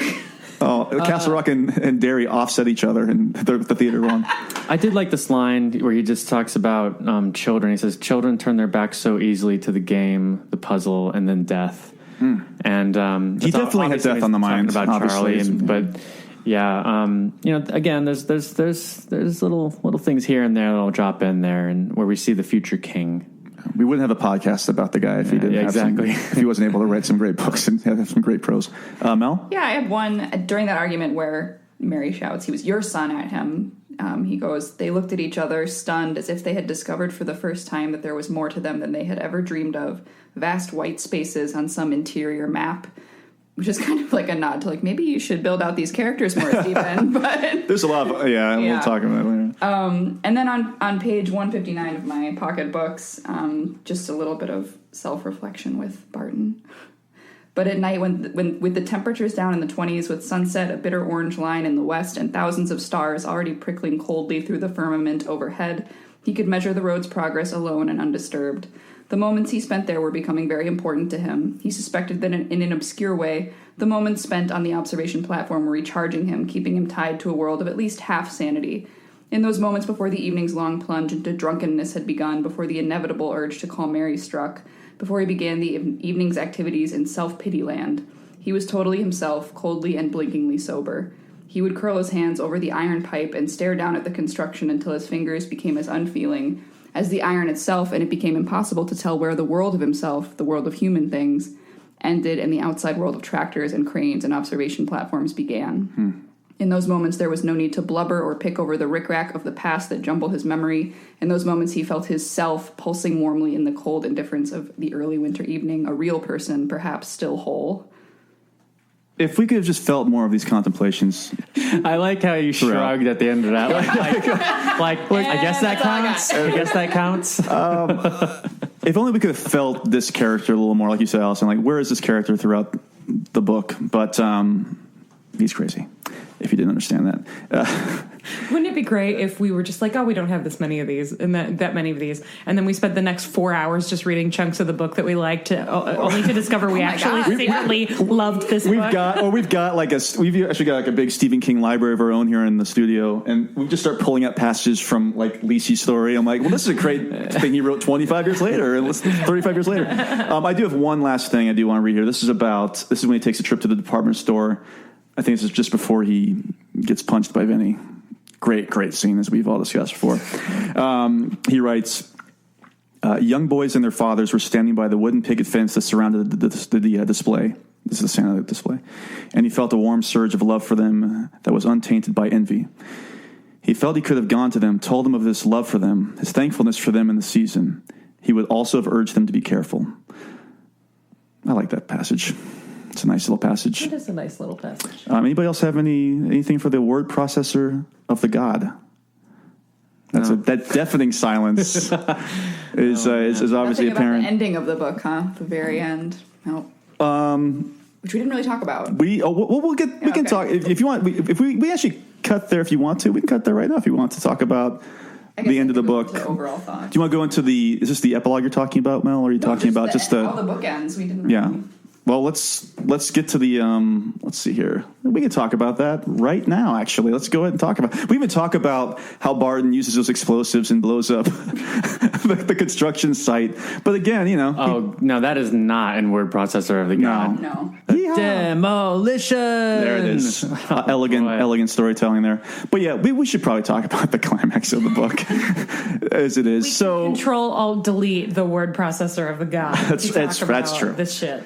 So we reach the end of the book.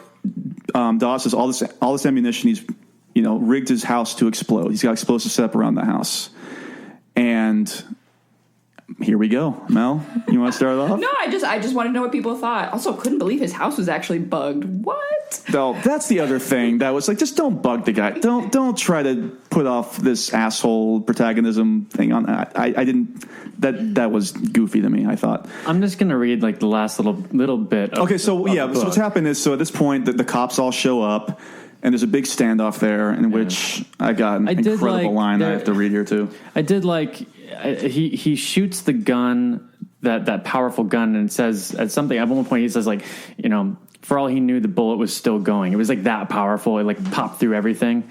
But yeah, just here it says. Peripherally, peripheral. You can do it. Here we go. Shit. Peripherally, the viewer is aware that the garage has been destroyed in a single ripping blast. For a second, it seems, and slow motion replays prove that the eye's split-second impression is correct, that the roof of the house has lifted off its eaves like a Saturn rocket. It's kind of remind me of the house on Maple Street, that imagery of... the Chris Van Allsburg picture that he uses in Nightmares and Dreamscapes. Nightmares and Dreamscapes, Firestarter, he does the same thing. Oh, yeah. He lifts up the chimney or something. Yeah. How convenient. Well, even though this was written, obviously, way earlier than that. But yeah. Then the entire house blows outward and upward, shingles flying, hunks of wood lofted into the air, and then returning to earth. Something that looks like a quilt twisting lazily in the air like a magic carpet as debris rattle to the ground in a thudding contraptional drum roll. There is stillness. Then the shocked, tear-streaming face of Mary Dawes fills the screen. She's looking with drugged and horrified bewilderment at the forest of microphones being thrust into her face, and we have been brought safely back to human things once more. It's actually not... That's pretty good, I guess. That's fine. The house blew up. That's fine. The house went up. That'll do, babe. That'll do. Well, it's also weird because the whole book's about him wanting to keep the house, and then I guess there is a line where he says they tried to take him, they tried to take the house, but he's like, I'm going to take it. It's him taking that control over the situation. But you're like, well, all you do is making it easier for them to build this road. That's a good point. Well, after the explosion, they're like, all right, let's clean it up, boys. They're like, oh, he did a lot of work for us. My favorite part of that finale is when the reporter, the great Dave Albert, by the way, shows up. Does Dave Albert show up on any other novels? He's a night flyer. That's a whole other story. On hearing about, I got here. After Dawes explains to the reporter why he's doing all of this, the reporter says, this is the greatest summation of the book. He goes, that's pretty stupid, Mr. Dawes. Do you mind me saying that? I've never applauded so much reading a passage from a book. Oh, man. So, yeah, I mean, the book ends. It blows up. Our boy, Dave, wins the Nobel Prize or something like that for journalism. Pulitzer Prize. He wins a Pulitzer Prize. Yeah. The WHLM news team won a Pulitzer Prize for their coverage of what they called Dawes' Last Stand. Ugh. Yeah, disgusting. Our good friend Olivia, she goes to college. Business school. She goes, good for her. So I guess she existed after all. I guess I believe it at that point. And then didn't she faint after hearing the news, something like that? And then there's this very strange final paragraph talking about how Mary is now has to deal with this, with what her husband has done, and it will forever be linked to the BDG. Is that right? The BDG? The BGD. The BGD. Oh, God. And the road wasn't even necessary. They just wanted to build it to get out of, or to get money from the government. That's right. Because they had to build a certain amount of roadways to get funded by the government. Just like the man. Senseless. Oh, boy. Senseless and for no reason. And bureaucracy, which also other makes big you words. think, other words of that nature. Which also makes you think that they had done what Allison said and just gone to them and said, "Hey, this is the situation with this guy in his house. Couldn't they have just moved it a little bit?" Mac, Big Brother doesn't care about you. You should know that by now, man. Come on. I think we're all bugged. We're all bugged here right now, so we should probably stop talking so much shit about the government. They bugged his house. At that point, I thought maybe he's still delusional. Unbelievable. Yeah, because there's nothing about it that's remotely believable. Oh my God. I do like how Magliore took a break. He's like, I'll send some boys over to the house and we'll sweep it. We'll take a look out for you. Anybody else have anything else to say about this?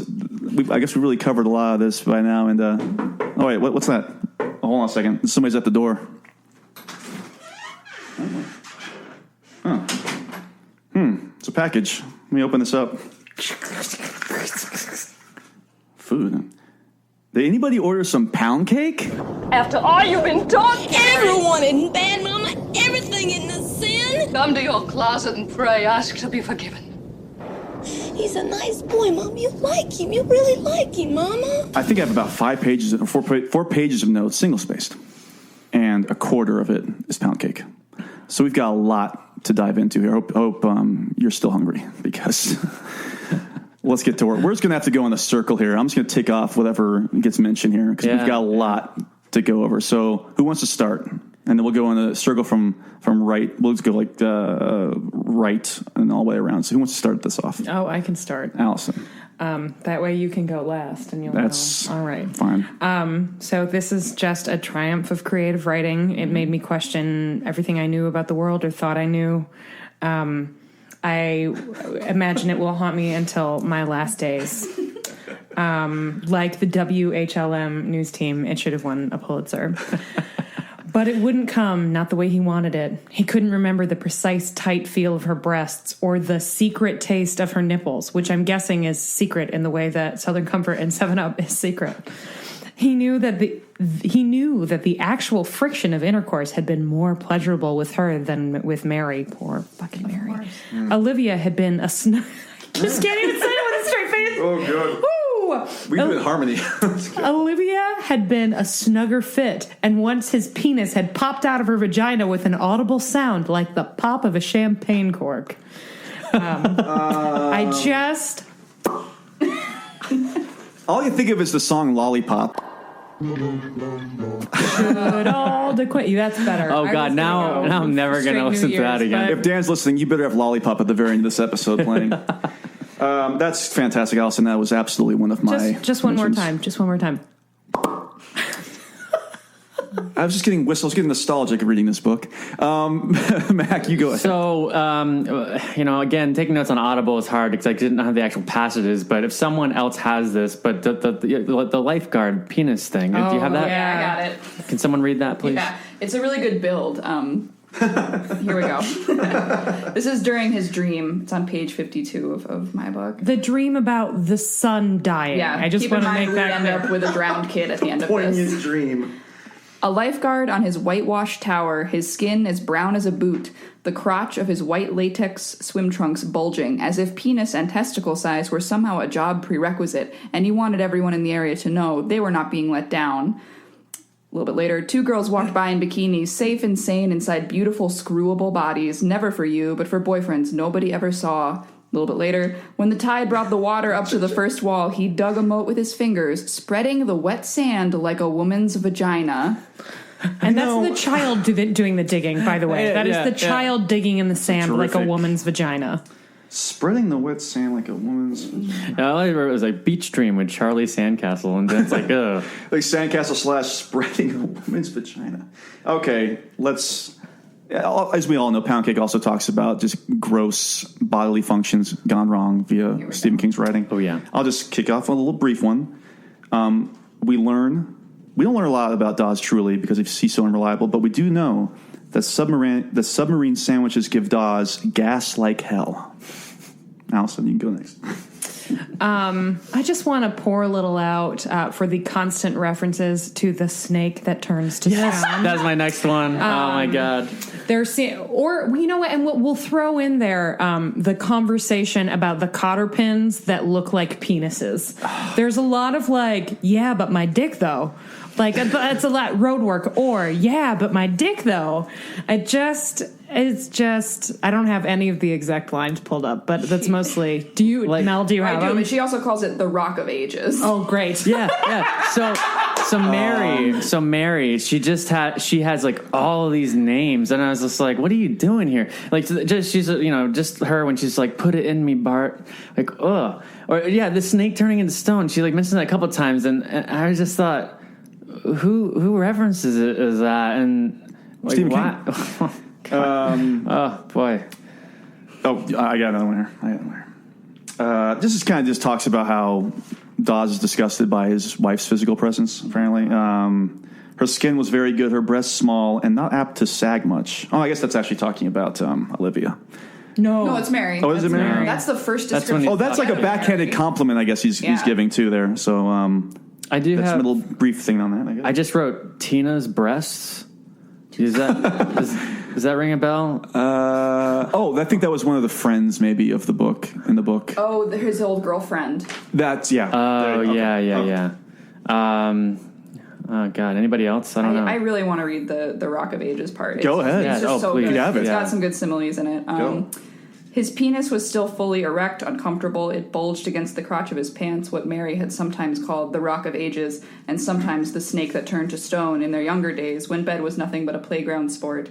He pulled at the folds of his underwear, and when it didn't go down, he stood up. After a while, the erection wilted, and he sat down again. When the news was over, a movie came on, John Agar in Brain from Planet Aruse. He fell asleep sitting in front of the TV with the Space Command module still clasped loosely in one hand. A few minutes later, there was a stirring beneath the fly of his pants as his erection returned stealthily, like a murderer revisiting the scene of an ancient crime. Hey, where's that story? Ancient crime. Not even a recent one. Here's some incredible morning after talk with Olivia and Dawes. Here's the exchange. Would you like a fried egg? 2 if you've got them. Sure. Listen, about last night. Never mind last night. I came. That's very rare for me. I enjoyed it. What? Who talks like this? No one has ever talked like that. Fascinating. I can keep going. I'll let somebody else go some more. At this point, just read them. Just rattle them off. I don't have any more. Just throw them out. Mel, I know they exist. Mel, let's go back and forth here. Mel, you go. He brushed her breast, primly broad by the feel. Yes. On the way by, it felt a way Mary's breast hadn't felt in years. What a jerk. What a dick. Here's another Olivia classic final exchanger. Goodbye, Mr. Dawes. Thanks. You're good in bed. You mind me saying that? You are. Goodbye.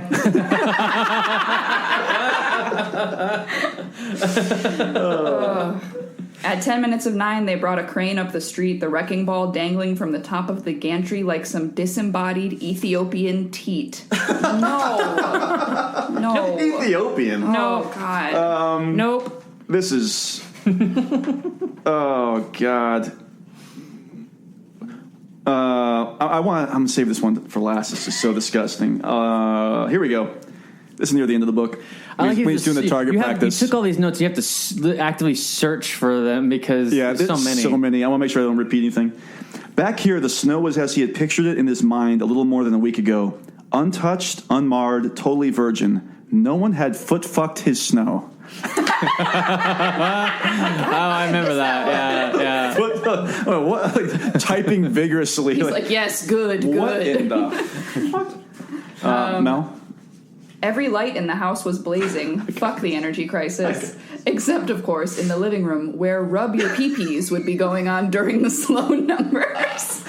That's how they would talk at my 7th grade dance. Yeah. They'd say, listen, you kids out there, none of this rubbing the pee-pee business going on out there. A party guest says, I think I'm going to Whoopsie. Where's the bathroom? So polite. Yeah. Someone referencing laundry from the hotel. Cummiest sheets I ever seen. Some of them stand on end. It was great when I was doing all these notes. So on my Microsoft Word, it would say during the spell check, it would be like, cummiest? Like, do you mean comely? Do you mean comes? Do you mean... That's an incredible description there that I've never read before. I will give King that. There's a lot. This is incredible. This is about the act of somebody having a stomachache. He went into the bathroom, sat on the ring, and a huge diarrhea movement rushed out of him like a mail train highballing through a deserted station. His waist fell into the water with a sickening series of jets and plops that made him groan and clutch his head. He urinated without getting up, the rich and dismaying smell of this digestion's unsavory end product rising thickly around him. Why?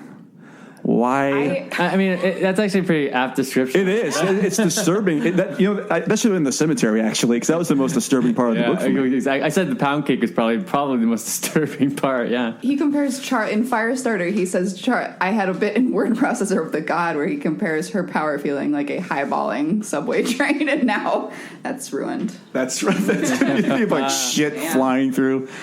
Oh, my God. The only other ones I have are just him treating black people poorly, which is really not. Oh, my gosh, yeah. Like, there's so many slurs and things in this that That's more. I think that's a character. Him being an asshole, but or whoever's around him too, right? Yeah, but it seemed to be heavy at the beginning of the book, and then not as much later. So I don't know. It was just weird. Maybe he somehow became more tolerant of people, while he became less tolerant of the government. Maybe not. Though. Maybe not. Yeah.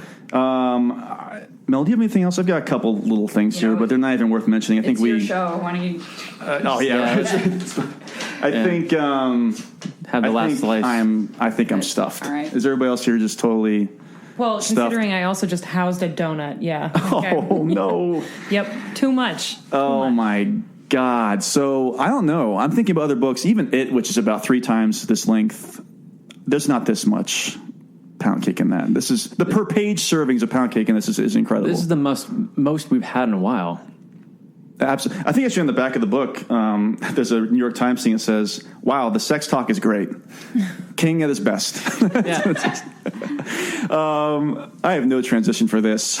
Let's just start talking about the allusions to other King works, whether they're intentional or not. Let's enter into King's Dominion. There's another world out there. I know there is. Yeah, the only thing that I noticed right out the gate, which I thought was interesting because at the time, he's writing as Richard Bachman and not Stephen King, but he mentions that about the Mangler. Mm-hmm. And he talks about how it is a machine that's there that in the laundromat, right? I mean, it's a real thing he talks about. I've got a little thing here. It says he could hear the washers and the steady thumping hiss of the ironer. The Mangler, they called it, on account of what would happen to you if you ever got caught in it. And it takes place at the Blue Ribbon Laundry, which is a facility that the Mangler machine is also in another location. I would be interested, so obviously, had he written the Mangler before this, or did he write it after taking from this? I don't know the exact year he wrote the Mangler, because the Night Shift is a collection. Night Shift is a collection of the short stories before then. So I don't know which one was alluding to what. Yeah, I'm going to look that up. But that's really. I think that's all I had for King's Dominion. There's a mention he uses the term gunslinger, but that's more Room 237 for you. Yeah, the stretches. I've got a couple things here. I got a couple little minor things here that would make my brother proud. He likes to go for the reaches. I have another one. Chapter 16 of the Audible, I don't know. He talks about how he's like, "Oh, I'm sorry, I was a little off kilter. I was a little off the beam." Oh yeah, I've got that. Yeah, there you go. And I was like, "Oh, some beam speak." I don't know what beam would we be on. The beam of BGD, the BGD, Bart's beam. Stretch, probably not intentional. I think he just likes to talk this way. He's talking to himself. He says, "Not even a salesman would laugh at that, right, Fred? Right, George? Correct." And the Pennywise talks to Georgie like that. Yeah. So I've got that too. Yeah. That's a good one. I've got a big one. Do you know what the name of the highway extension is? No. What? It's the big thing that's going to be built, the big project that's going to cause him to move out of his house and the laundry facility to close down. It's the 784 extension. 784 equals 19. Oh, it sure does. How about that? That I did. That's pretty cool, huh? Yeah, that's cool. I thought that was pretty freaky. Yeah. One might say that the road they're building is on the path of the beam, the BART beam. The BART beam. Mel coined. The BB. Allison, do you have anything in your notes at all? I've got a couple more things here. Oh, no, not really. I mean, the big one was the Mangler.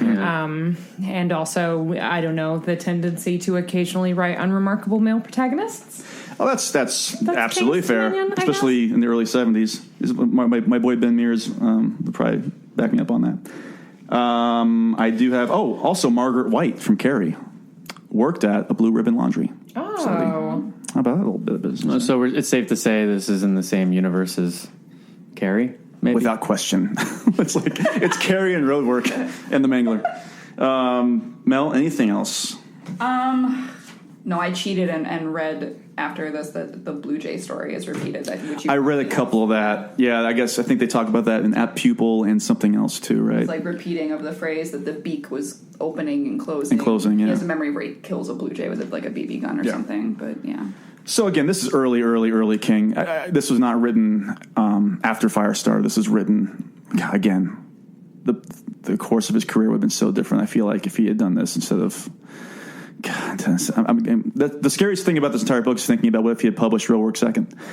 So if we're done with the King's Dominion, we are mercifully at the end here. It's time to give is it possibly time to give our overall thoughts on Roadwork? I hope so, because we're about to. Dad, can we go now? You ready? Yeah, we've been ready for an hour. Okay, I'll be right there. You said that a half hour ago. Yeah, my dad's weird. He gets like that when he's writing. So once again, on a scale from 1 to 5, shiny red Pennywise clown noses. Who wants to start this off? Allison, you can start it off. Oh, I'm going to go ahead and give this one shiny red Pennywise clown nose. A whole one, not a half a one. Allison, what didn't you like about it? Is there really anything left to cover? Honestly, there probably isn't. I thought that the diarrhea section was great. Yes. And everything else, just right for the garbage heap. No, seriously, I mean, you read a bad book by a great writer, and there are still going to be things in it that are worth reading. But this is a book in which I not only didn't care about the protagonist, I sort of actively wanted him to go away.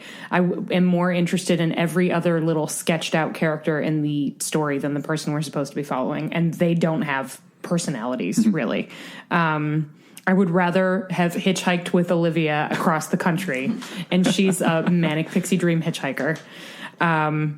That would be more interesting to me. I would have rather just read about Mary sitting at her parents' house trying to figure out what the hell was going on with her husband. I would much rather have spent a lot of time at the car dealership with Max. With Sal. Oh, man, that'd be great. Please write that book and I will read it. But this was just a real, I'm not even sure disappointment is the right word, because by the time I had started it, I had already heard like, oh, woof, this is bad. And it succeeded in living up to my expectations. And you also gave Rage ones. This is your second one-noser, correct? Yes. Wow, this is incredible. Mac, is this your first one-noser, or one? What are you going to give it? I'm going to give it... yeah, I think it is probably my first one-noser, and it's definitely getting one. Wow. One red, shiny red Pennywise clown nose. Yeah, just not good. And, like, because I read that King really thinks that this is the best Bachman book, and after reading The Long Walk, I had really high hopes for this. I thought, oh, wow, like, well, if he thinks it's better than The Long Walk, I was on board for this to be really good. So I overlooked a lot of its faults along the way, thinking that there's going to be a shift. There's going to be a turn, and this is going to blow my mind away. Yeah. And fortunately, it just only blows his mind away. But yeah, it was just not very good. I mean, I think there's something to be said. It really isn't. That's great. That's the pull quote from this episode. There's something to be said. There really isn't. Okay, so we got 1 and 1. Mel. Yeah, I'll make it a triple. Wow, yeah. It's going to be 1. Is it shiny or bright? Because we did bright when I was... Bright, you know what? 1 luminescent. Yeah. Pennywise. 1 light-filled. No, yeah, it's definitely a clown nose. We know that much. Yeah, so 1 yeah. clown nose.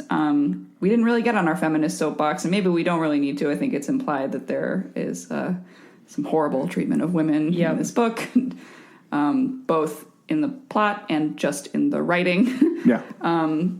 And yeah, I don't know what else to say. I think he might think there's something almost noble or knightly about what Barton is doing, in that he is sacrificing everything, including the livelihoods and security of other people, to make a moral stand. And perhaps he thinks that moral stand is the right one. But he did not convince me, or I don't think anyone in this room. I agree. And again, the big fault of this book is how unclear the message is. And not every book has to have a direct message, but you have to have some inkling of a motivation behind, especially the protagonist you're following for 400 pages. So this is, it hurts to say it, but yeah, I'm going to give this the one-noser. It's the one bright red Pennywise clown nose for me too. Wasn't Rage all ones, or is this? I was on the episode, but yeah, I think, did everybody give Rage a 1, or did anybody give it like a 1.5? 1.5. I think someone gave it. Oh, then this is worse. Maybe someone gave it 1.5, but did anybody give it like 0.5. no noses? Oh, I go by the Mike, I go by the strict 1 to 5. So if Mike did the 0 to 5, I'm gonna count that as a oneer. Gosh, at this point, it feels like it was a zillion years ago. Mostly because I aged several years while reading this book. But I think that Mike might have gone with like a half of a clown nose or something. Maybe. I don't remember feeling like the real asshole in the room. That's for sure. No, I remember when we broke up Night Shift, there might have been a one-noser there, but I feel like we were all very like. Yeah, but short stories are different than looking at even the novel. worst short story, I feel like someone personally liked it or something. So I don't think it was a true one-noser. You know what, listeners, if you remember or you've been keeping track, let us know. But I think this is a one-noser all around. I'm interested to see, if the other losers have read it and what they think. I know Randall read it. Randall and Dan had read it years ago, and they don't remember hating it that much, but I don't know what they would think now. Read it again. Mike actually did start reading it, but he, after hearing what we all had to say about it, he kind of thought, I'm just going to go ahead and skip to the next book here. I do want to read this passage. I think that best sums up the book, unintentionally on King's End. This is a conversation that Dawes has with Olivia, and he says, "One way or the other, things are set and they'll turn out the way they will. Only one thing that bothers me, and that's a feeling I get from time to time, that I'm a character in some bad writer's book, and he's already decided how things are going to turn out and why. It's easier to see things that way, even, than to blame it on God.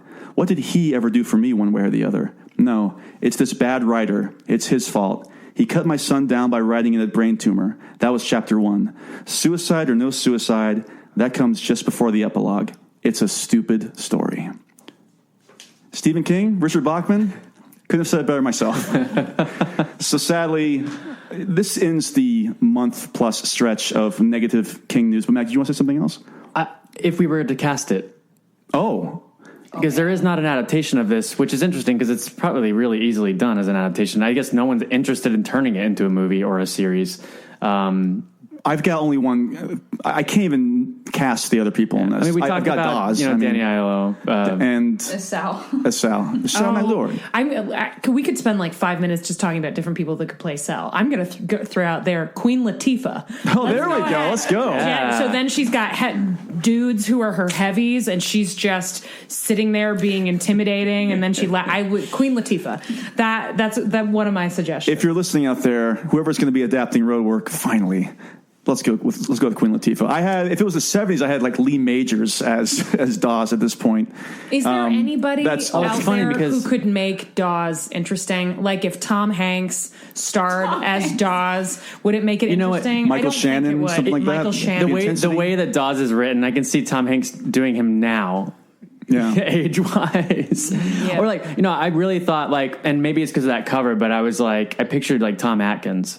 In the 80s, that would be good. Like a young Tom Atkins doing this, but I don't know. Good luck to the actors trying to sell Bart Dawes to the audience. There has been no recent news of this being adapted, and I think it's a tough one to adapt. You'd have to really be liberal with it, like they were liberal with the Dark Tower adaptation that just came out. So that's a whole other bag of bones we can get into later on. But what I was saying was the Firestarter, this, and the Dark Tower movie, we weren't obviously big fans of those three King projects.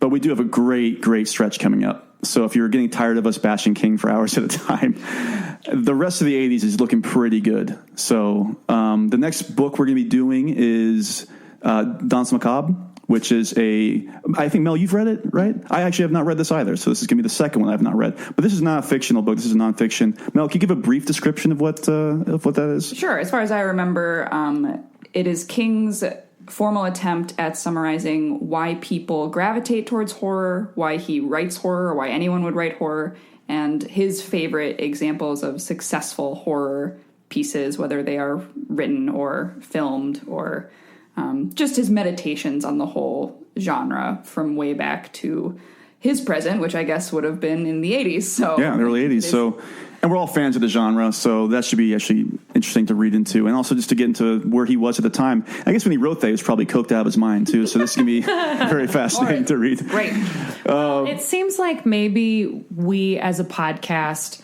we had this erection, this rock of ages, they used to call it. Stone. And over the last month, it has wilted and gone back into hiding in our respective literary underpants.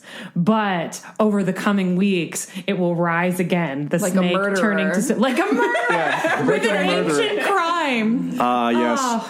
Well, the only crime that we've committed is against ourselves for putting ourselves through this. So I hope everybody out there listening is very proud of us. I'm proud of us for getting through Roadwork. We'll be editing this a little bit, but Mac, how many hours did we talk about Roadwork? 2 hours. Wow. I am very, oh my God, 2 hours of Roadwork.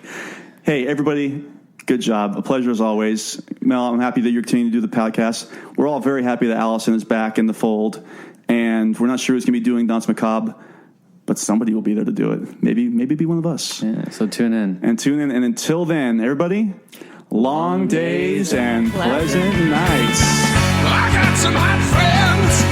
God, I got some hot friends. I got some hot friends. God, I got some hot friends. But you know you want somebody to treat you good.